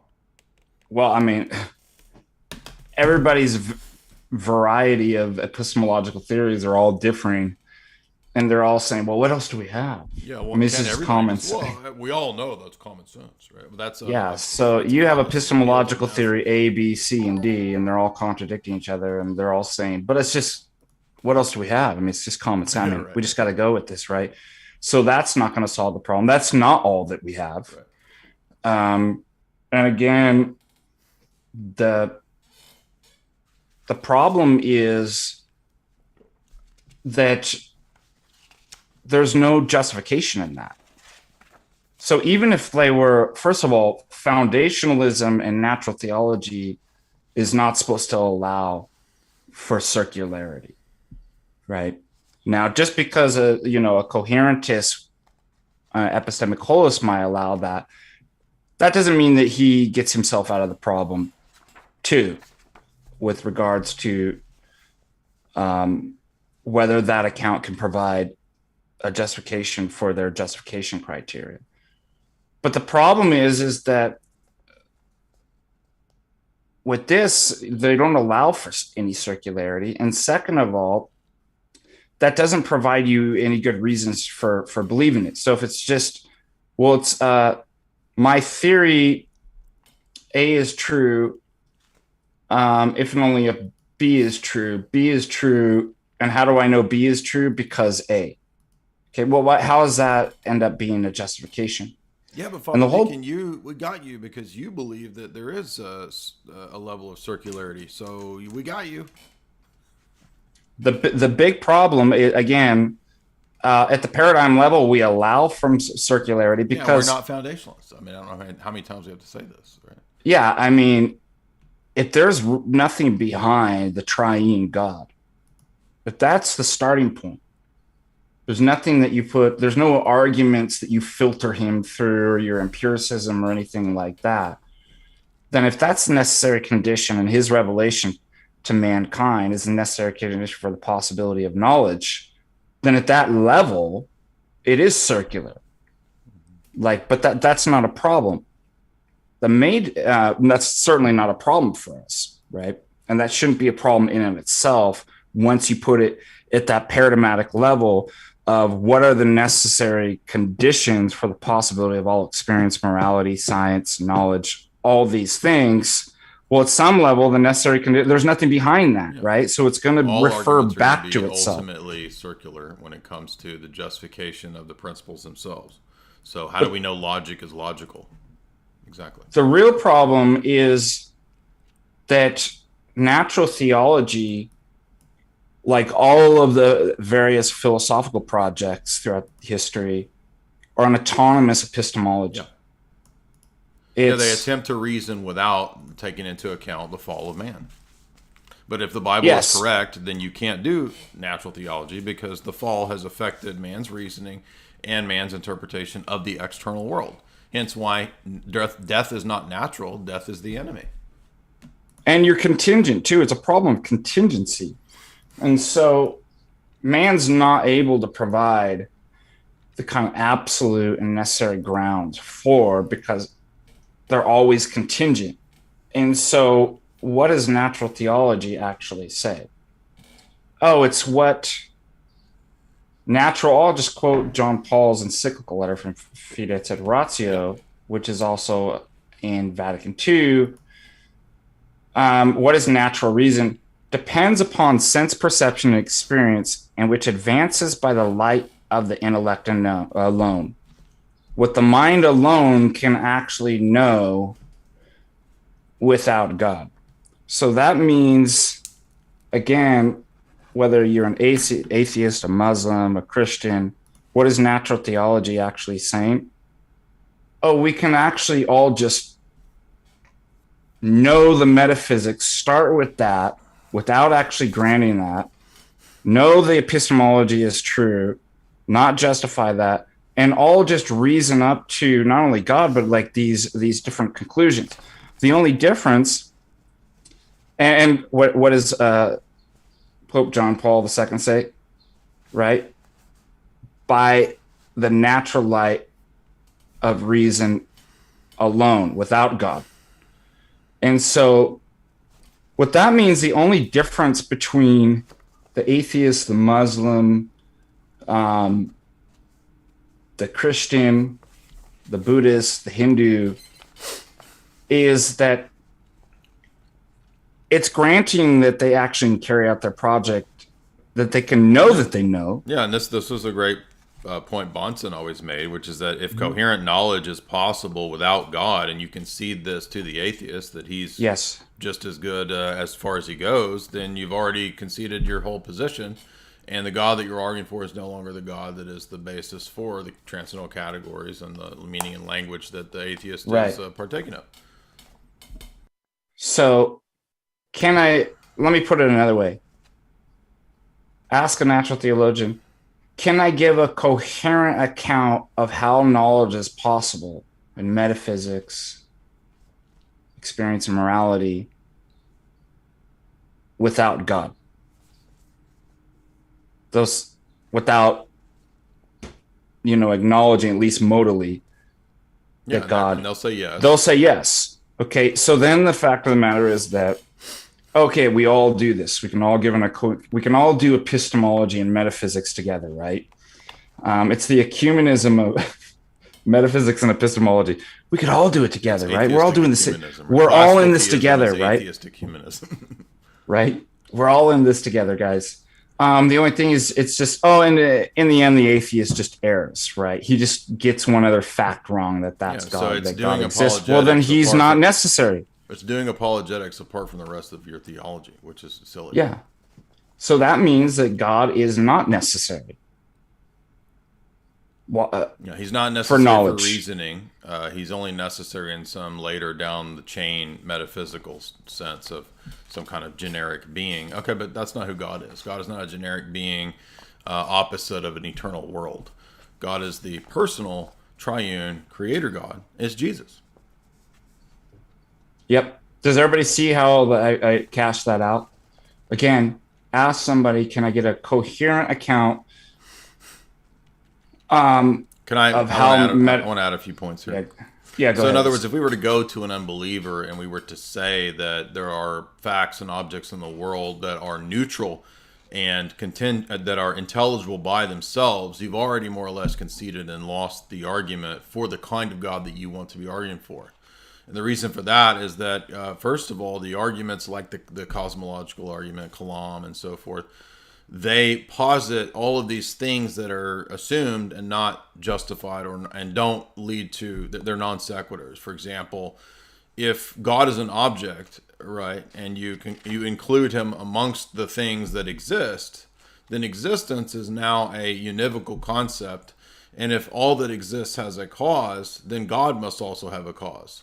If you attempt to exclude God from the all that has a cause, which is what, of course, all the cosmological arguments do, why? Because he is the creator and not a creature, then what we've done is assume the very thing that the argument is supposed to prove, right? Which is that there is an exempt being, right? But that begs the question, why is God exempt from the causal chain? The causal chain is supposed to show, right, that there is a being that is not contingent. How is the argument going to show that when the argument exempts him, right? When we say, well, everything does have a cause and everything is contingent except God. But that's what this argument is supposed to show. So that's the first problem. Secondly, the argument starts from the created order and tries to reason to something supernatural on the basis of sense data, right? But this, first of all, doesn't even get off the ground, as I was asking Sheikh Asrar, because you don't have access to universal experience. You have a finite series of sense data experiences, and none of those things get you to a universal. So you just have to assume that there are universals. But I'm asking you if you believe that everything comes from sense data when you actually sense a universal. You don't. So that doesn't work. It's a fallacious move. It doesn't make sense to rule out either an infinite regression because of the fact that the universe could never have been started. In other words, a smart unbeliever could just simply say, okay, well, maybe the universe didn't have a start. That was Aristotle's argument, right? Aristotle believes that the eternal actualizer, the first uncaused cause, has to eternally be a cause. If he's God, if he's a truly pure act being, then he must actualize at all times. And so Aristotle is more consistent in this regard because he doesn't posit that there has to be a temporal starting point to the universe. In fact, the eternal actualizer is always actualizing his opposite, the created world. And so now you have a dyad. All right? Basil critiques this in Hexameron 2.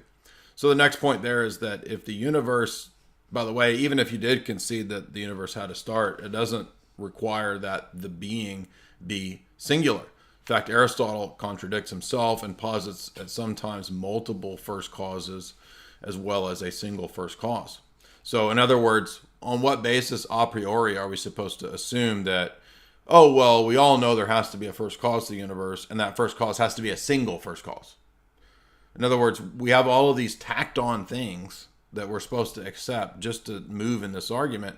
But this argument is supposed to be the starting point. So this argument is asking us to accept a host of metaphysical things, and as Father Deacon said, a giant metaphysical story that has not yet been justified. This is a terrible argument. These arguments, all of these arguments that are classical arguments, are just not very good.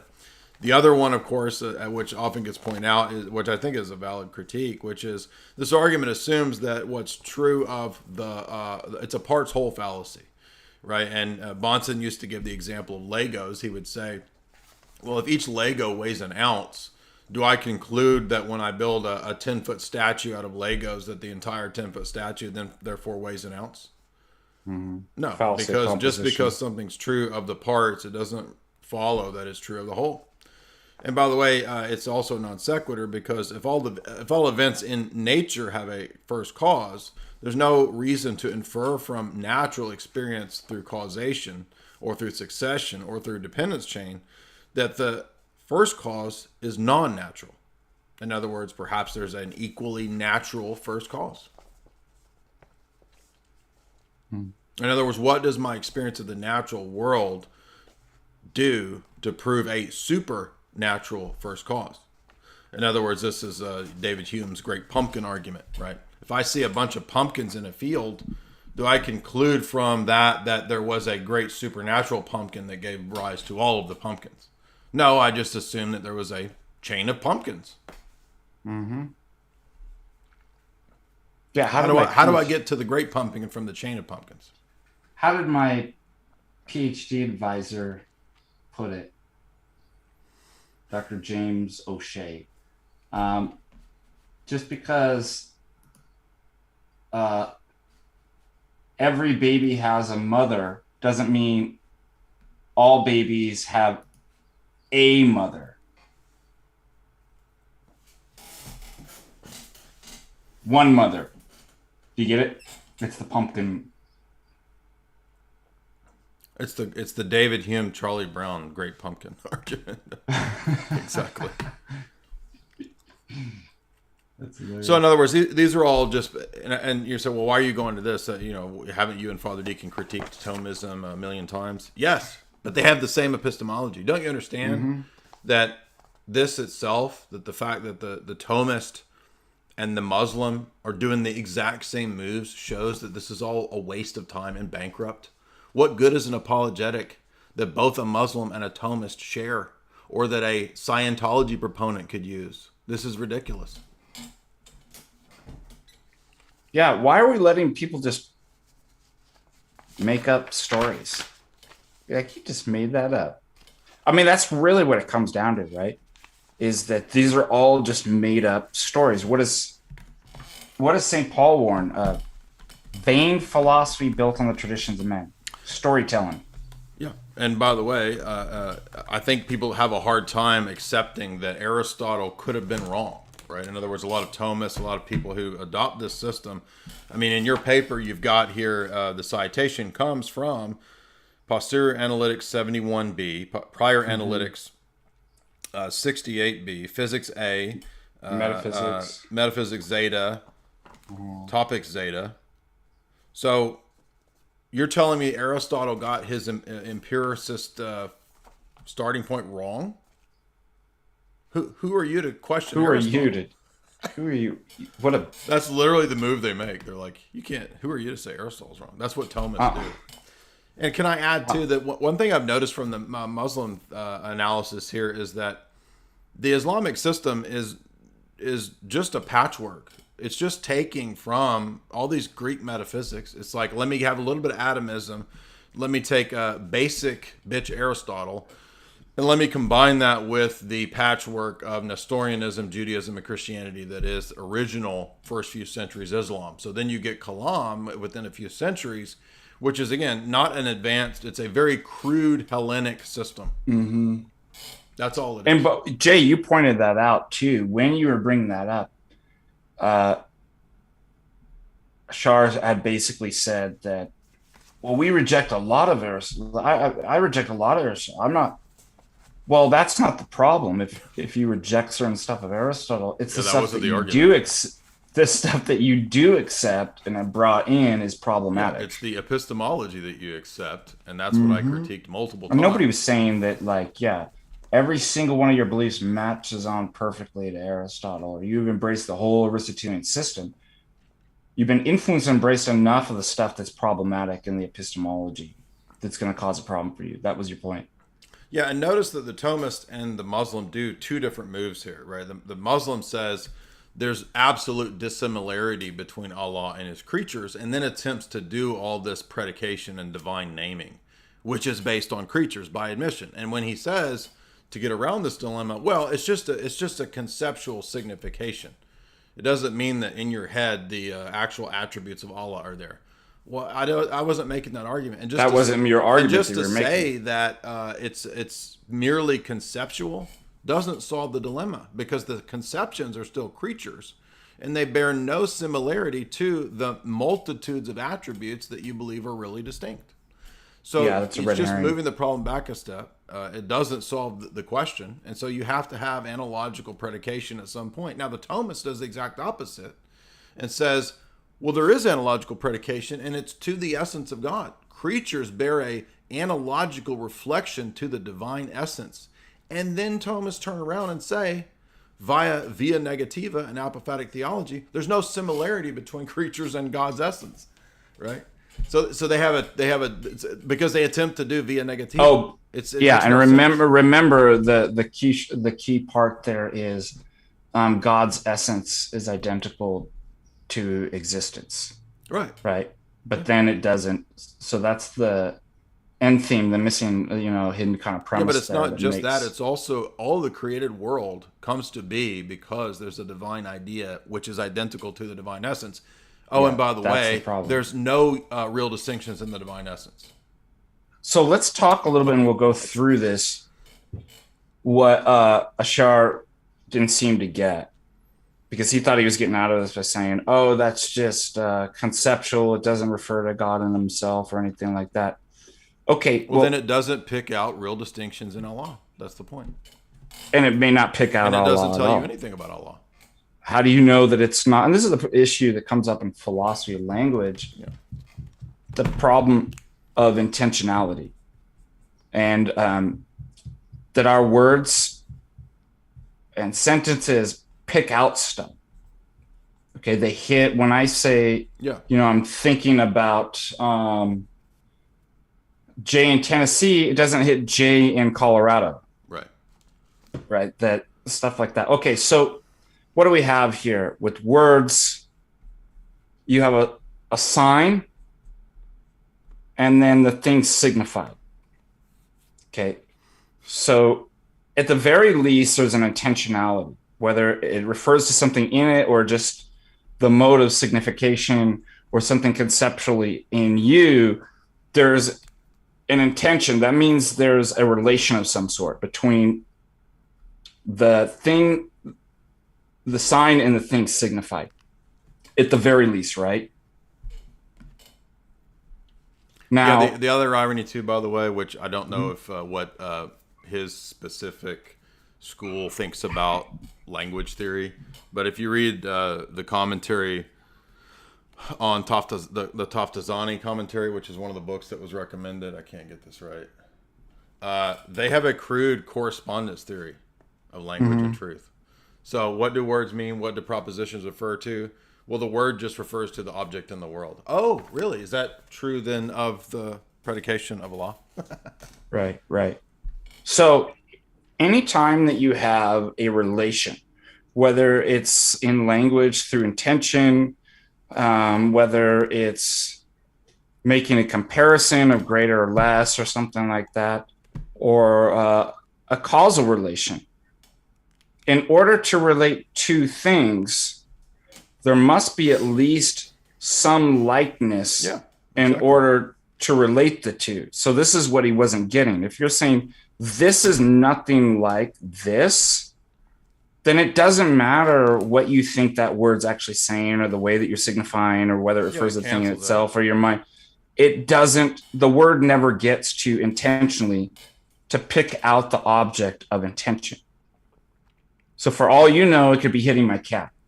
Yeah, and even his or example rock, of or the word Jesus picking out Jesus, right?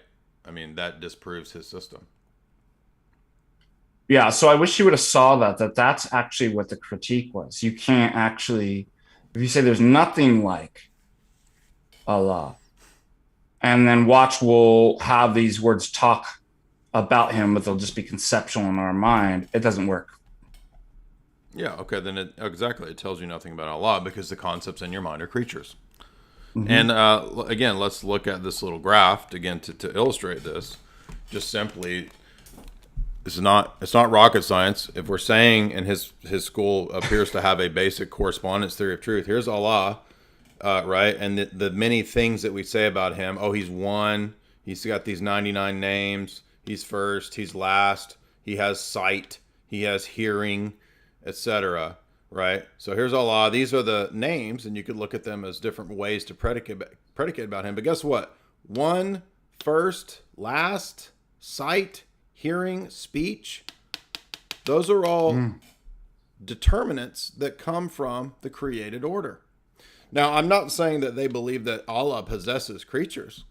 I know they don't say that, and that's why he just kept restating the position as if I was. But the point is that they make such a stress on apophaticism and the dissimilarity of Allah to creatures that Allah becomes unknowable and unpredicable. You can't even say anything about Allah. In other words, no true propositions tell you anything about Allah. Because in their own system, they believe that all of these words are creaturely things. So it's just a simple, silly flaw in their system. And by the way, Jay, isn't that my... Yeah, I want to stress that one of their important commentaries, which is the Juwani commentary on page 23, brings up this issue. It actually addresses this issue. Do you know how they address this issue? I brought it up in the debate. I'll show you guys on the screen how they address this issue. I'll show you guys. I'll show you.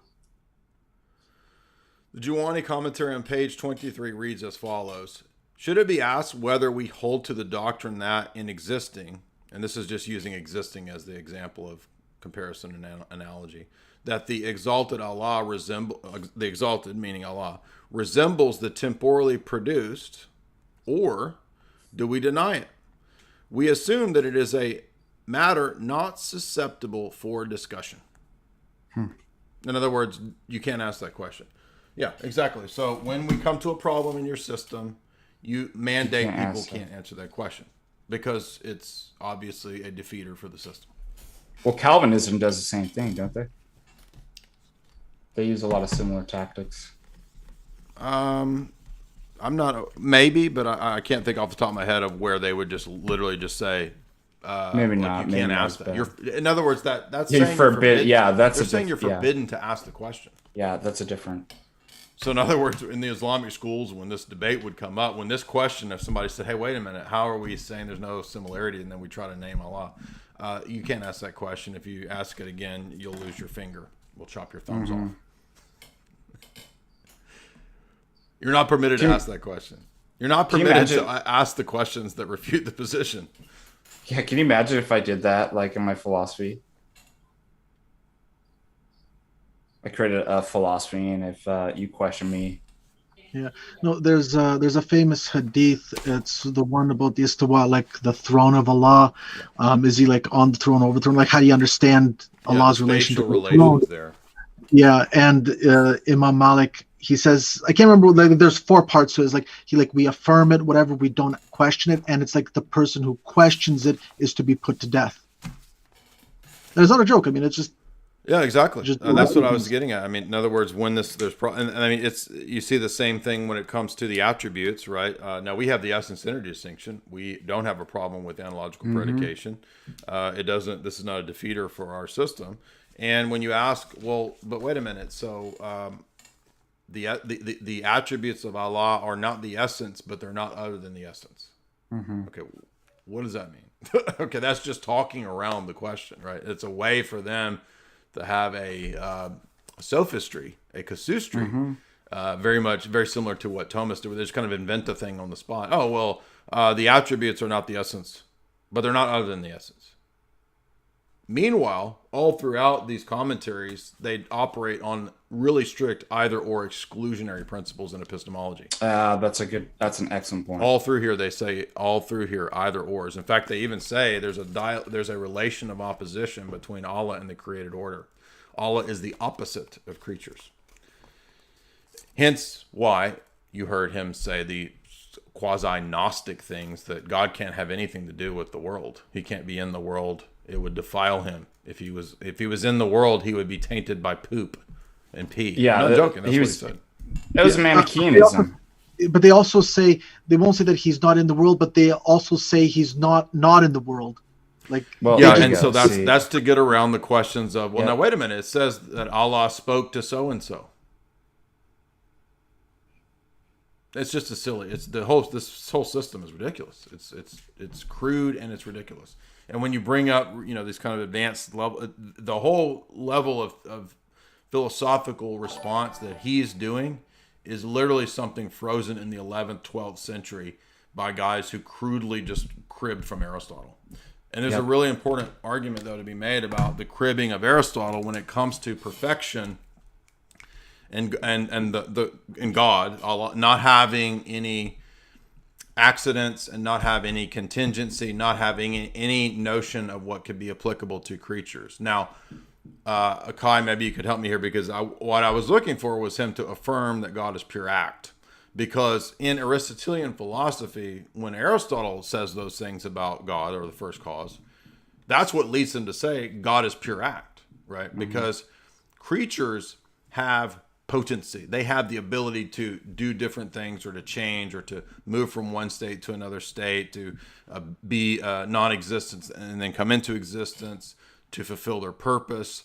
None of that is appropriate to God, because God is the opposite of creatures, and thus he can't have any of those categories. So Aristotle reasons God must be pure act, thus excluding any potentiality. So to be pure act in Aristotle requires God to eternally act. What does it mean to eternally act? Well, in Aristotle's system, it means that he must eternally actualize. He must be eternally doing something.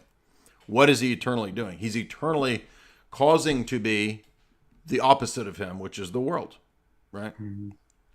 Now, I know they don't believe the world is eternally caused, right? But look at what all has been borrowed here. And the point is that it would be more consistent for them to adopt the Aristotelian position, mm-hmm. because God has no accidents, right? God is supremely perfect. And remember, perfection is defined by opposite of creatures. So creatures are changeable. Allah is eternally changeless. Remember what my argument was? That because it's the same for the Thomists too. God is eternally acting, but that's not contingent upon creation, I want to say. Right. So he's eternally acting, he's eternally creator, and sometimes that act results mysteriously in creating a universe, and sometimes it doesn't. Yeah, exactly. I mean, I just want to get that straight. This is the defeater for all the Thomist positions. Yeah. So what makes it that sometimes it creates a universe and sometimes it doesn't? Well, it's no distinction within God, obviously. So it must be a distinction outside of God. But what's outside of God? Nothing. There was nothing. So you literally have a no reason. This is what it boils down to. This is all silly. There's no reason. You have no reason for why God's act that doesn't change, that's always willing and creating. Sometimes it ends up producing a universe and creation. Sometimes it doesn't. Just the way it is. Oh, you can't ask that question. Yeah, and this is all based on reducing God to these categories. So let's look at this. Okay. Why should their system conclude that God is pure act? Well, because they say that Allah is all perfections, and thus he's unchanging. He's not contingent. He doesn't have any necessity in the sense of relying on any creatures. He is necessary within himself. He's a necessary being.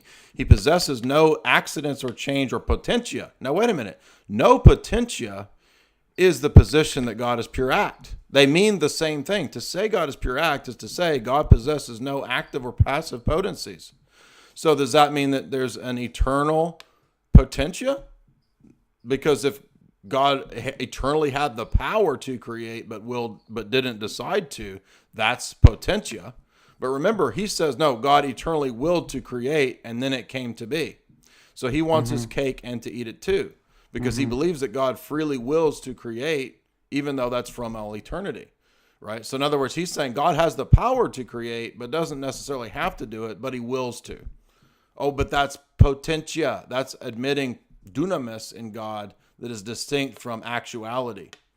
So now we have the problem of he basically is committing himself to a position of God as pure act, but God as pure act commits one to the position that God is eternally creating, because the world is the opposite of the eternal actualizer. So they want their cake and to eat it too. And you can, I think, box them into this position because they don't have the essence-energy distinction. The essence-energy distinction is what allows us to say that, yes, there is potentia. God does have potentia, because I'm not committed to the Aristotelian assumption about perfection. Purus, yeah. The only reason the Thomists and these people say that God can't have potentia is a metaphysical presupposition that potentia requires there be some notion of degradation or lack of perfection. What is the basis to believe that God having the ability to create or not to create makes him imperfect? And when you ask the Thomists this, they're like, oh, well, he does, but it's just the effect. And you notice that Asrar did the exact same thing that Thomists do. They equate the act with the created effect. I asked him, what is the action of God to create? He said, is merely the effects. No, you can't identify act with effect, because actions in Allah, right, are multiple.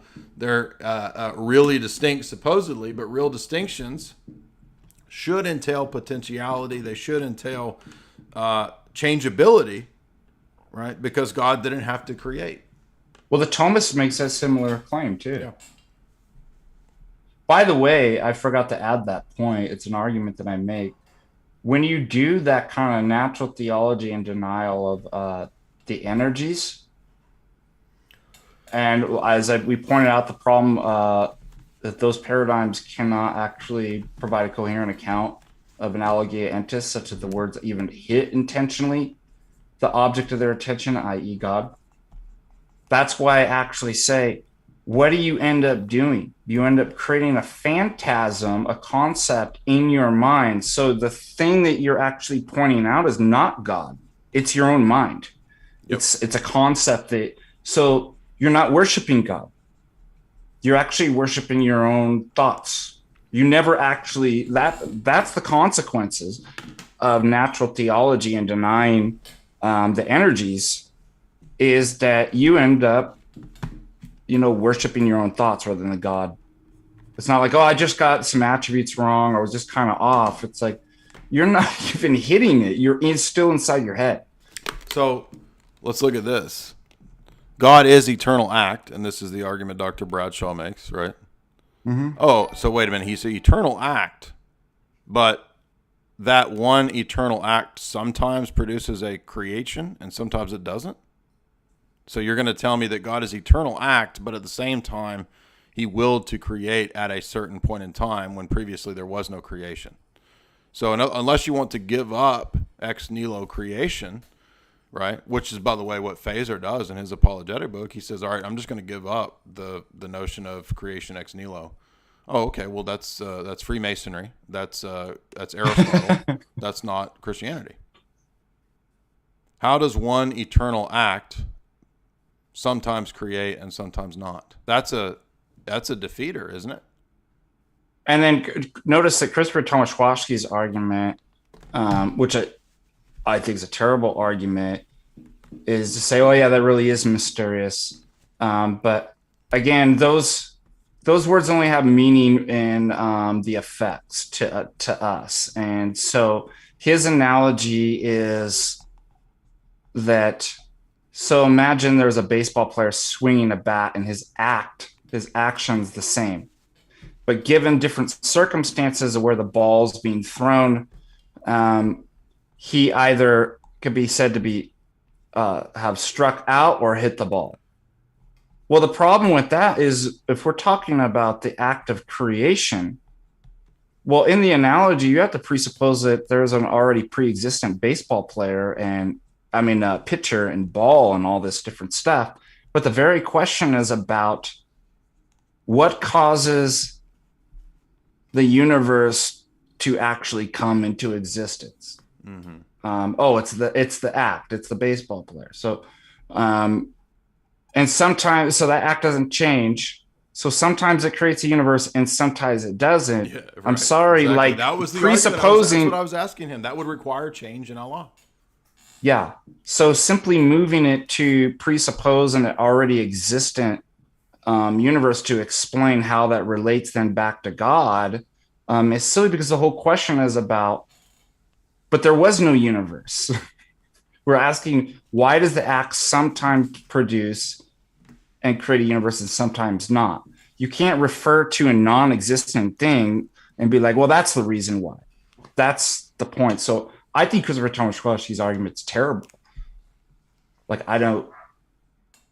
But again, they're forced to go that way because of their theology. Yeah, they box themselves in. That they are committed to metaphysical presuppositions that are unquestioned. And so they aren't accepting the revelation first and then making revelation the determiner of the Hellenic presuppositions. They have the Hellenic presuppositions that will determine what revelation means. That is the whole problem of the Thomist and, ironically, of the Muslim. The irony here is that this is not a religion of the book. It's a religion of human conceptions, human autonomy, natural philosophy, and atheism and idolatry, because they're just worshiping the concepts in their own mind. Also, that's the irony here. It is irony. Somebody write that down. This is irony. I'm serious. I'm serious too. By the way, don't let me forget to get into the whole issue too about Shar's questioning about our actual doctrine. And that he didn't seem to understand what Orthodox ecclesiology, how the teachings of Christ and the apostles were actually passed down. Asrar? What did I say? Well, before we get to that, I wanted to make another point on the Thomist too, which is to just try to simplify this argument that I make, which is that there's a simple flaw in the way that Thomists, and this applies as well to any of these natural philosophy systems, you can make similar types of arguments. So remember that the Thomists and the natural philosophy, natural theology proponents say, we know that God exists, that he is. And remember that that is a reference to existence, right? We know God has existence. We don't know what he is, right? So this is a basic starting point principle in Thomism. And by the way, we agree with this as Orthodox. Yeah, we agree that we know that God exists. What he is in his essence, we don't know. So we actually agree with the Thomists on this point. Now remember, that is just a reference to existence. We know that God exists. We don't know what he is.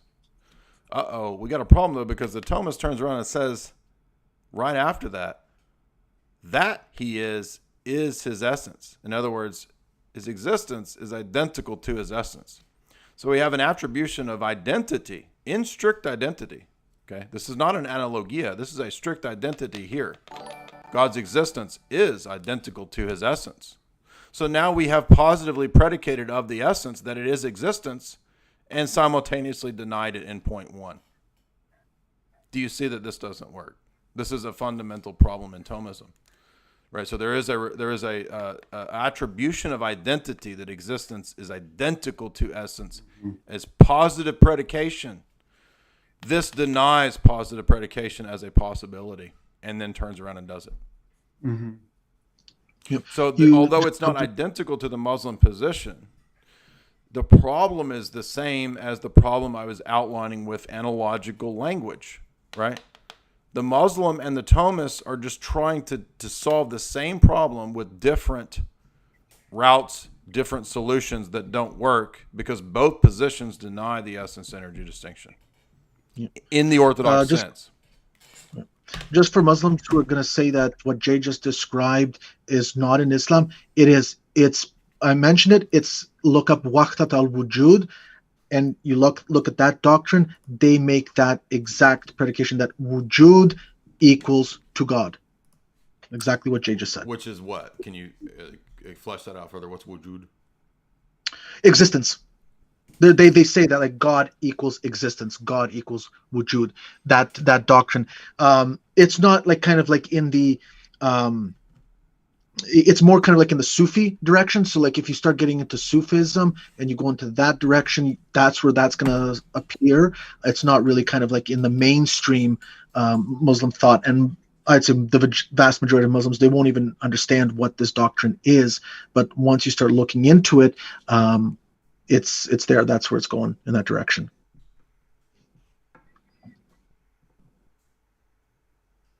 And you could translate this into a more formal statement too. I'm trying to think of how you could write that out. A is not B, and then A is B. I mean, really, it just boils down to something that simple. We know that he is, not what he is, but that he is, we know.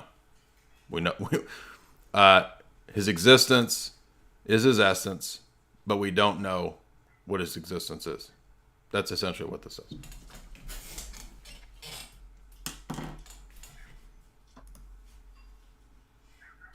Hello? Hello. I think, I was just trying to write that out formally, but I think you got it. Remember, existence is identical to essence. They are identical, strictly. Right? But then we're saying that God's existence is known, but his essence is not.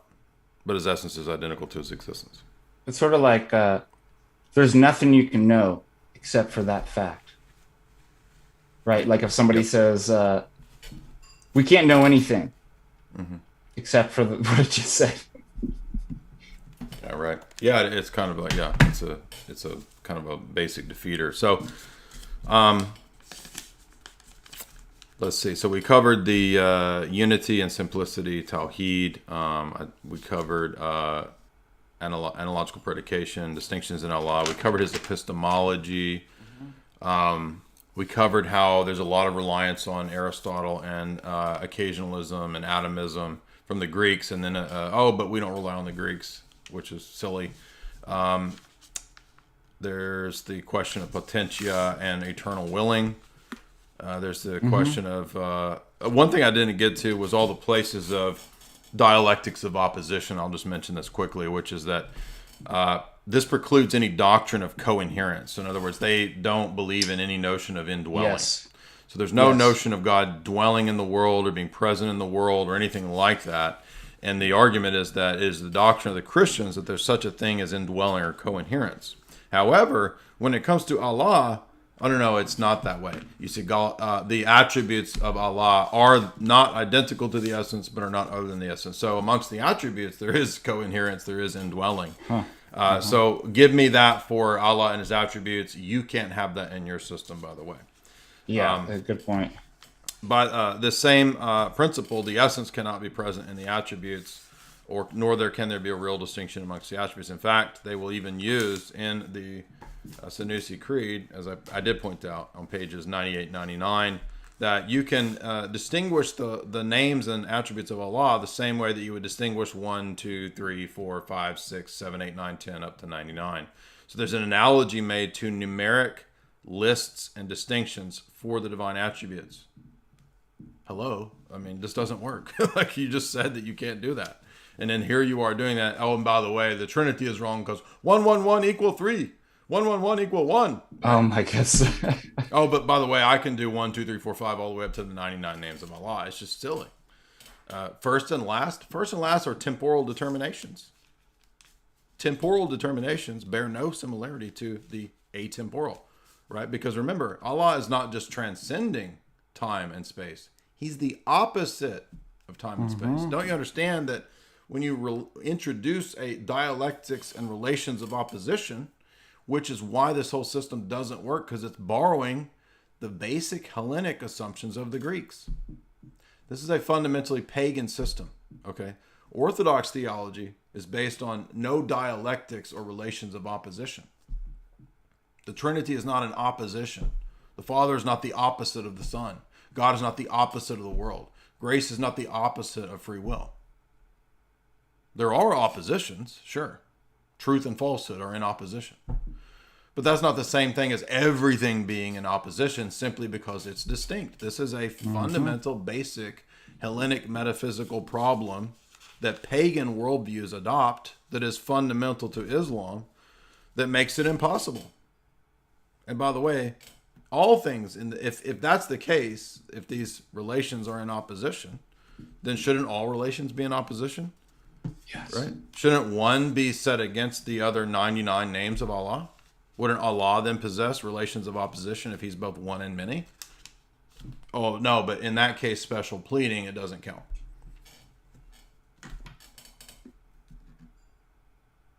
And by the way, when we actually do make one more ahead. important point that I did stress multiple times, when they speak of Allah's eternal speech, there's an eternal Quran, the eternal speech of Allah, which is established in his essence, by the way. In time, this speech is reflected in time and has parts. I mean, this is so obviously not nonsense. The eternal, timeless doesn't have parts. And then they're turning around and saying, well, when Allah's eternal speech comes into time, it has parts. There's a parts-whole relationship. This is on page 96 to 98 of the commentary on the Sanusi Creed. Go ahead. And when we do make distinctions, they're not simply to get out. We actually explain how that's actually possible and what those distinctions mean. It's not an ad hoc rescue. That's something that I was thinking about when you were mentioning. Oh, right, but we're not foundationalists either, so it's not incumbent upon us to give a sense data account of everything that we posit. Their system they've put a huge amount of weight on them on their shoulders when they start their system with sense data. If there's nothing in the intellect that's not first in the senses, then you can't ever know. God is never in the intellect because God's never in the senses, right? Mm-hmm.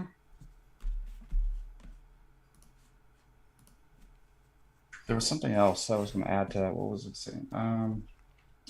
You said you wanted to say something about absolute succession and tradition. Yeah, but there was something following up on what you're actually saying. You made me think about something, but oh well. Qai, did you have any points on that, or Jay, you want to add any more? No, I mean I've got more, but I mean we've been going for a while, so I want you to go ahead and get to the points you wanted with the other things that he brought up.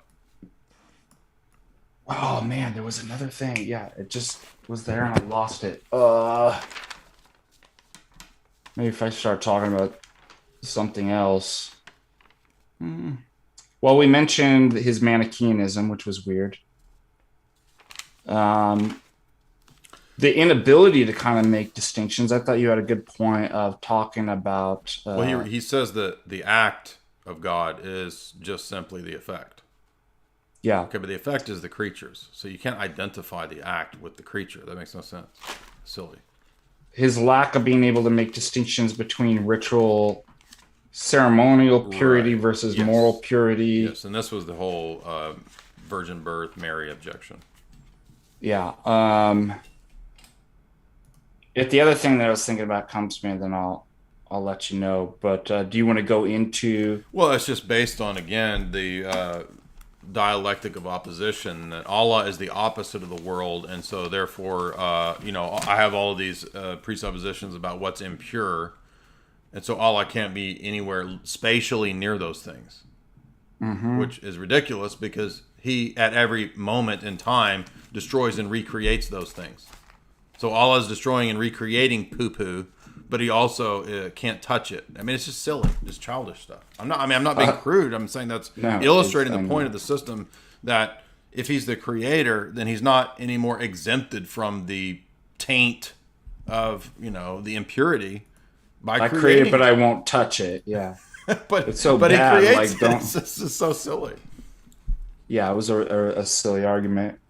And the other thing too, it just begs the question again. Oh, just give me all my presuppositions about let me just make up my story. Let me create my mythology. And then I'll explain to you after I create. I don't have to justify that, but then I'll explain to you why that doesn't make sense to me from the story I just made up. It's like, that's ridiculous. Another point too. I mean, why do we have to give a justification? I know that you and we've discussed this many times, but could you just briefly kind of explain why in philosophy justifications are necessary, and maybe just kind of a brief rundown of what they are? Because it's a reason to believe something. So, I mean, if you really want to boil down to it, it's either this. Do you want reasons to believe something or no reasons? Well, remember, he said that it's wrong to believe something on mere authority. Yeah. So, and if somebody doesn't think justification is important, well, then you're certainly not. Then you're the camp that I don't think that we should have reasons for the things that we believe. Now, that's an infinite regress. We're like, well, do you have a reason for believing that? But the other thing, negative consequence of that, you're not going to be able to turn around and tell somebody they're wrong, because there's no reason for that. Mm-hmm. There's no reason for the person holding. So that's what justification is having reasons and good reasons to believe that your belief is actually true. So you can really boil it down to that. Look, you're either a person that doesn't believe that you should have reasons for your beliefs, which is a reason, and self-defeating, and therefore you can't. Right. And also you can't tell anybody that they're wrong. Or you're somebody that believes, yeah, we should have reasons and they should be good reasons. So now let's look for them. What would that be? How would that be possible? Yeah, I mean, it's equivalent to saying that there's no difference between thinking rightly and thinking wrongly. Yeah. So if you don't have to justify your beliefs, then okay, well then. And then the whole talk about things being true and false collapses. Yeah, it's silly. Yeah, so now you're just verbal diarrhea, and there's nothing even to say to you. Mm-hmm. So now, what did you want to say about something to do with apostolic succession and the tradition of the church? I never got the argument he was making there. Okay, but before I get that, I wanted to. I remembered the point now. You have to go to the restroom real quick, so go ahead and take over, Father Deacon. Yeah, Kai, are you there? Am I talking to myself? Hello? I'm here. Hello? Hello? So, Kai, what do you think about this? And I'm going to try this this particular tactic. Generally, I use this in debate. And when I coach people in debate, we'll tell them, have the other person, your opponent, repeat back, what do you think my argument is what do you think it is that I believe? Also, what's helpful is to repeat back their argument. So is this actually what you're saying? There's a rhetorical device in that. So with that in mind, I would like to see how, if you asked Muslims that could you tell me, what do you think the Orthodox distinction, how do you think the Orthodox explain the difference between nature and person? What are your thoughts? Like, if we asked Muslims this, how do you think they would respond? Because this really, when they start getting to their objections about the Trinity and the Incarnation, obviously that's a failure for them to understand. So it'd be really nice to have, why don't you explain to me what you think the Orthodox position is on that? And if they say they don't know, or they get it wrong, be like, well, wait a minute. How is it that you're making a critique of a position that you actually don't know? I mean, I thought to make a critique of a position, you have to know what the position is, but you don't know what the position is. What do you think about that as a rhetorical device and debate? Well, I mean, in theory, it's good. I just think practically it doesn't work. It's one of those ones. It's just people typically will just want to talk about what they want to talk about. They don't care what you want to talk about. They'll deflect. They'll deflect. Yeah.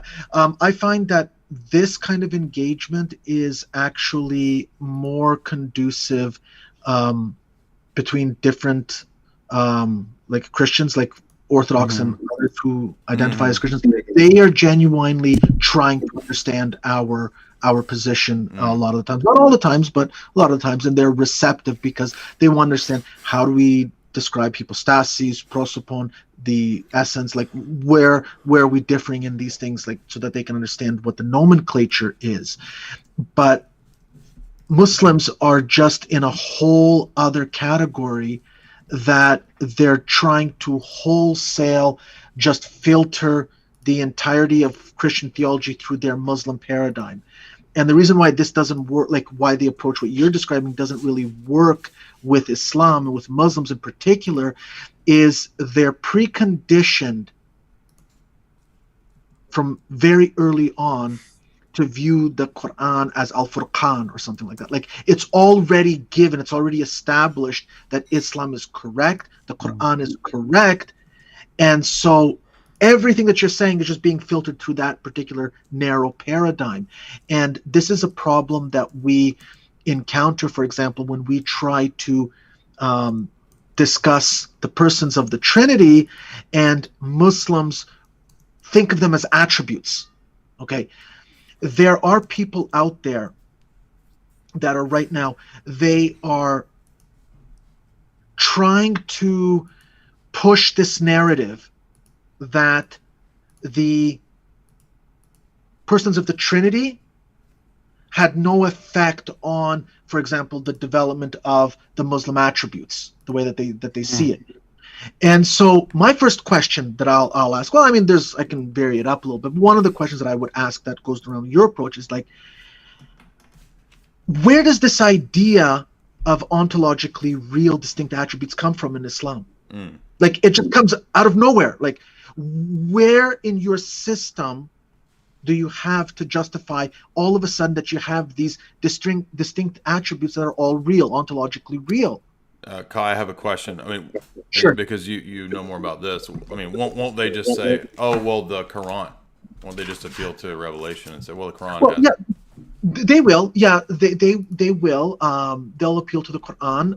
But this particular question about the ontological real attributes, you don't actually see it in the Quran. Is it not actually there? Okay. It's not actually there. No, it's not actually there. And so what you see is when, I mean, yes, the Quran is used as a foundation, and you get both sides, both the Mu'tazilites and the Ash'aris, they'll each quote different passages to try and substantiate their position, but neither passage what they're going to quote is actually that explicit enough for them to make their case. So then you ask them that question. So like, where's that idea come from? And so you're trying to bring them back into this reference frame to try and get them to understand that the way that they're conceiving of these attributes do actually have some parallel to the Christian Trinity. It's wrong. They've misunderstood our theology. And the Muslims, they think that this doctrine of the attributes kind of grew up in a vacuum, like that in 7th century Arabia, it had absolutely no influence from nobody else. And well, then Islam, that's the first video you made, isn't it, about this? Yeah, exactly. Yeah, it touches upon this in the first video that I made, where I'm saying it's like, you look at it historically, you have Jews, you have Mu'tazilites, like they're all saying, look, you're doing what the Christians are doing, because for example, you'll have in the New Testament, it'll make predications to Christ, to the Holy Spirit, like life or wisdom or knowledge. And so they appropriate that term and they just see that that's an attribute. But they lose that whole baggage of what a hypostasis is, what a person is, what is all of that implication. And so when you start kind of peeling away the onion, you can start getting them to see how the attributes, they aren't what the persons of the Trinity are, but how they have their roots in it, and where the Muslims have historically deviated from it. And I'm not going to name this individual, but when I talk about it, people are going to know who I'm talking about. This person parades himself as if he is knowledgeable in Islam. He's absolutely an ignoramus when it comes to Islam. And he's trying to basically say that the attributes have nothing to do with the persons of the Holy Trinity. Go and look up Ghazali. Ghazali is explicit when whether he narrates what the Christians are telling him or Ghazali himself is of that position. It doesn't matter how he gets that. It's his understanding is explicit that he's saying that to conceive of the akanim, the uknum of the Christian's Trinity, the hypostases, you liken them to the sifat, their attributes. That's what they are. It doesn't necessarily mean that they're equivalent to the Islamic attributes, but that you just basically boil them down to attributes. And so, yeah, I've got the links to those videos there in the chat for people, and I put it in the show description. Yeah, and so this, like, you have these people, like the Muslims, they're not familiar enough with their own sources. Okay, they're not. They just think like Islam. No, but like they think that this theology, like the Kalam or whatever, it's kind of like in a vacuum. It was kind of developed in a vacuum, no influence from everywhere else. Right. One thing, for example, that Lewis and I that we have planned to work on in the future, even if you take away all the Neoplatonism, you take away the Aristotelianism, you take all of that, and you just reduce it to the core beliefs in Islam, like for example, the pre-existence of souls or whatever you would, the concept of justice. Whatever. There's still a ton of influence from Stoicism, and the Salafis, they're going to get shocked when we make this video demonstrating that the Salafis, they're so vehemently against philosophy, but ton of their beliefs that they think are Quranic are actually coming from Stoicism. And there are just too many of these to be a coincidence. There are just too many of these. And so this is one of the approach that we're taking, was like slowly peeling away the onion. And that's the only way that we can kind of break through to Muslims. I mean, as much as I do enjoy, I like your tactic that you have, Father Deacon, but it's just one of practicality. It's going to work with certain individuals, but wholesale with Muslims, it's not going to work. All right. It's not going to work. We're going to have to get to the super chats here. We've been going for a while. I'm going to let you guys have any concluding thoughts, either one of you, Father Deacon, Qai, if you want to, and then we'll get to the super chats. Yeah, just concluding, again, his questions about you and how our doctrine revealed his kind of presuppositions already about that. Well, they derive all of their doctrine from a book. We don't derive our theology and doctrine from the Bible, right? We received the apostolic deposit of faith before the writings. The writings are a testament and are part of that, right? But we don't have to. And the way, how do we know that is, again, to go back to how that was transmitted, who was sent, the authority, how that was, and there's extra corroboration of that too in history and by, Polycarp and other early writers, right. Ignatius and stuff like that, about like, this is how the teaching, the apostolic deposit of faith, of which scripture testifies is only a small part, is passed down and actually preserved. And so through the oral teaching and through the structure and episcopacy and the authority, the monarchical authority given by God to the apostles to the bishops, obviously that's something that he doesn't know. And without something like that, I mean, I was just thinking about this, there'd be no way to actually say that the text itself wasn't corrupted, which is what they always accuse us of, right? Like, oh, your text is corrupted. but we don't rely on the text is a necessary and sufficient condition. That's also a very later Muslim argument. I mean, this is not an argument made in the first several centuries of Islam. In fact, the Quran says that the Bible is not corrupt. So that's just an apologetic thing that they adopt down the road. And it's interesting because, by the way, I mean, wouldn't that be in the Quran if the purpose of Allah sending a prophet like Muhammad was to correct the mistakes that have been there? Why does it say and speak as if the Torah, the prophets, and the gospel are from Allah? I mean, there's nothing there in the first few centuries about the text being corrupted. It's a much later argument that they steal. Yep. Isn't that right, Qai? It is. No, absolutely. Absolutely it is. You just have internal evidence from the Quran itself. Like, for example, it says, and I talked about this in my video with regards to Saint Athanasius. I bring up the point. It's like the Quran tells you, go to the people of the gospel, go to the people of the Injil, Ahlul Injil. That's presupposing that they exist. If the gospel was corrupted, and if they didn't have the gospel, then you're not going to the Ahlul Injil. You're not going to the people of the gospel. The first 10 surahs are all just citing for the most part. There's a couple things that are off, but it's acting and citing the Bible as if it's correct. Exactly. Yeah, exactly. It's like, go to those who have the scriptures. I mean, why would you go to someone if they have corrupted scriptures? Great point. What the verses are getting at is, it's not that the scriptures are corrupted.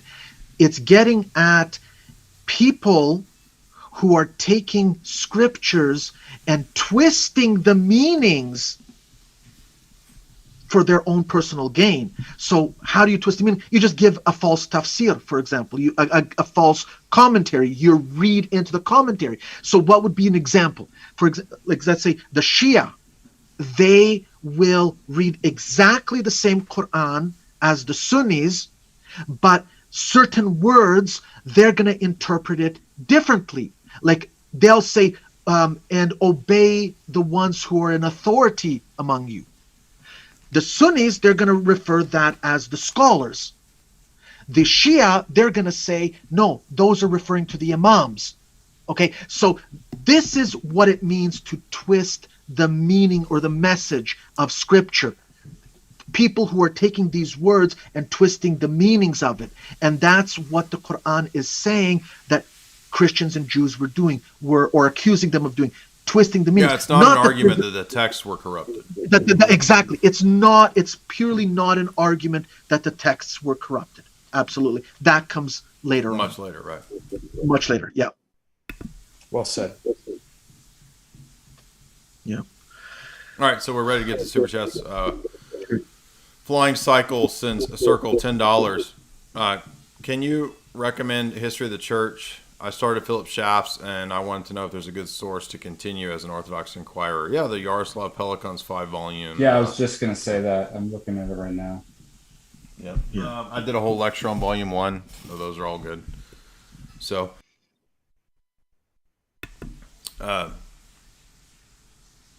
Tony, $5. Excellent debate.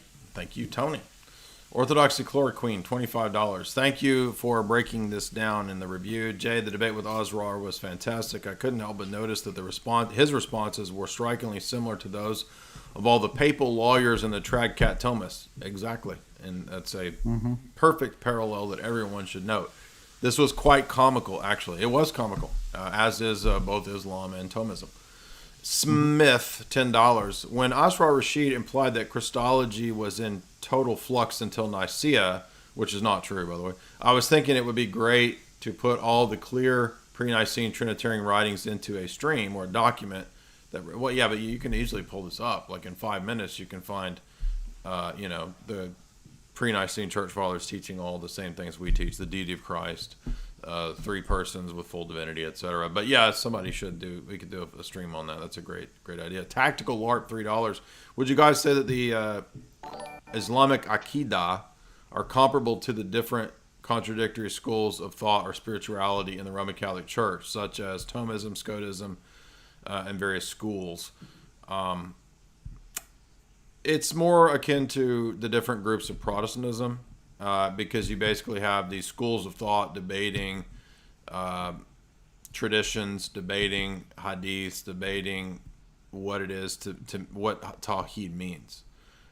So, yeah, I guess in a sense Roman Catholicism has different schools, but I mean, it's more like Protestant, like different sects amongst Protestants than it is. What would you say? Yeah, no. The analogy with Protestant, that's a good analogy. And one of the easiest example to cite, and this is the absolute easiest example. So you have the Ash'ari and you have the Maturidi. The Maturidis, they'll say that Taqween is an eternal attribute alongside the other eternal attributes. The Ash'ari school says it's not. Well, I mean, it can't be both. It's either going to be one or the other. By the way, isn't Islam true because we all believe one thing, right? They act as if they don't have debates. I mean, it's so silly. Exactly. Yeah, it's just silly. But no, you get their differences at like the most fundamental level, like attributes, and you're telling me one says this is a real attribute, the other one says it's a created attribute. But we all teach the same thing. But we all believe in the same thing. Yeah, no, it's you have a plurality of views. You've got views that are completely diametrically opposed. It's not unified. I would honestly say that it's even worse than Protestantism.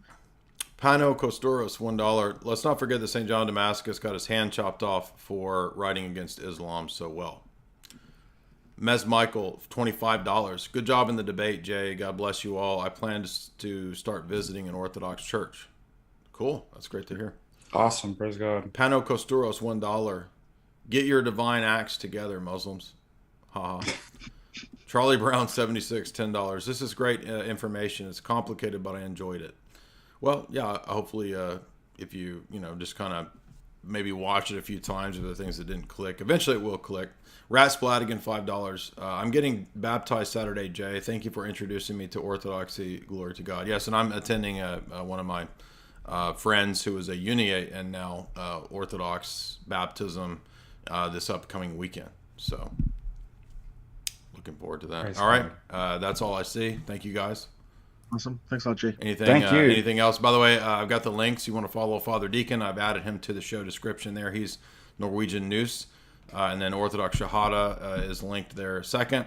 The video that we spoke about with regard to Islam's confusion about attributes and persons is linked.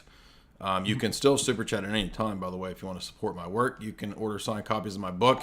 We have a show sponsor, which is Chalk.com, which is legit. She legit. Mushrooms, to get your mojo back, you can use the promo code JAY to get a 10% discount. If you go to Chalk.com, the link is there. You can also sign up for my website at jaysanalysis.com. We got one more super chat. Woody Woo says, I have a question. Why do Calvinists get wrong? What do Calvinists get wrong about predestination that is not in accordance with what the church teaches, especially reconciling omnipotence with temporal causality and free will?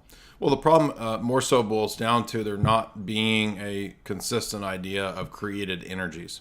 So creatures don't possess an energy which is proper to their nature, and so they have a problem with synergy, or to what degree or how real synergy is in terms of our cooperation with the divine energies. Hence why they become very, I guess you could say, ambiguous when it comes to the Sixth Council's teaching about Christ possessing two wills and two energies, which many Calvinists give credence to. But when you really flesh that out, that requires that human will have its own natural energy and property that's not destroyed in the fall. So basically, Calvinism ends up in the monergist, monoenergist, monothelite heresy. That's the problem. All right. Anything else?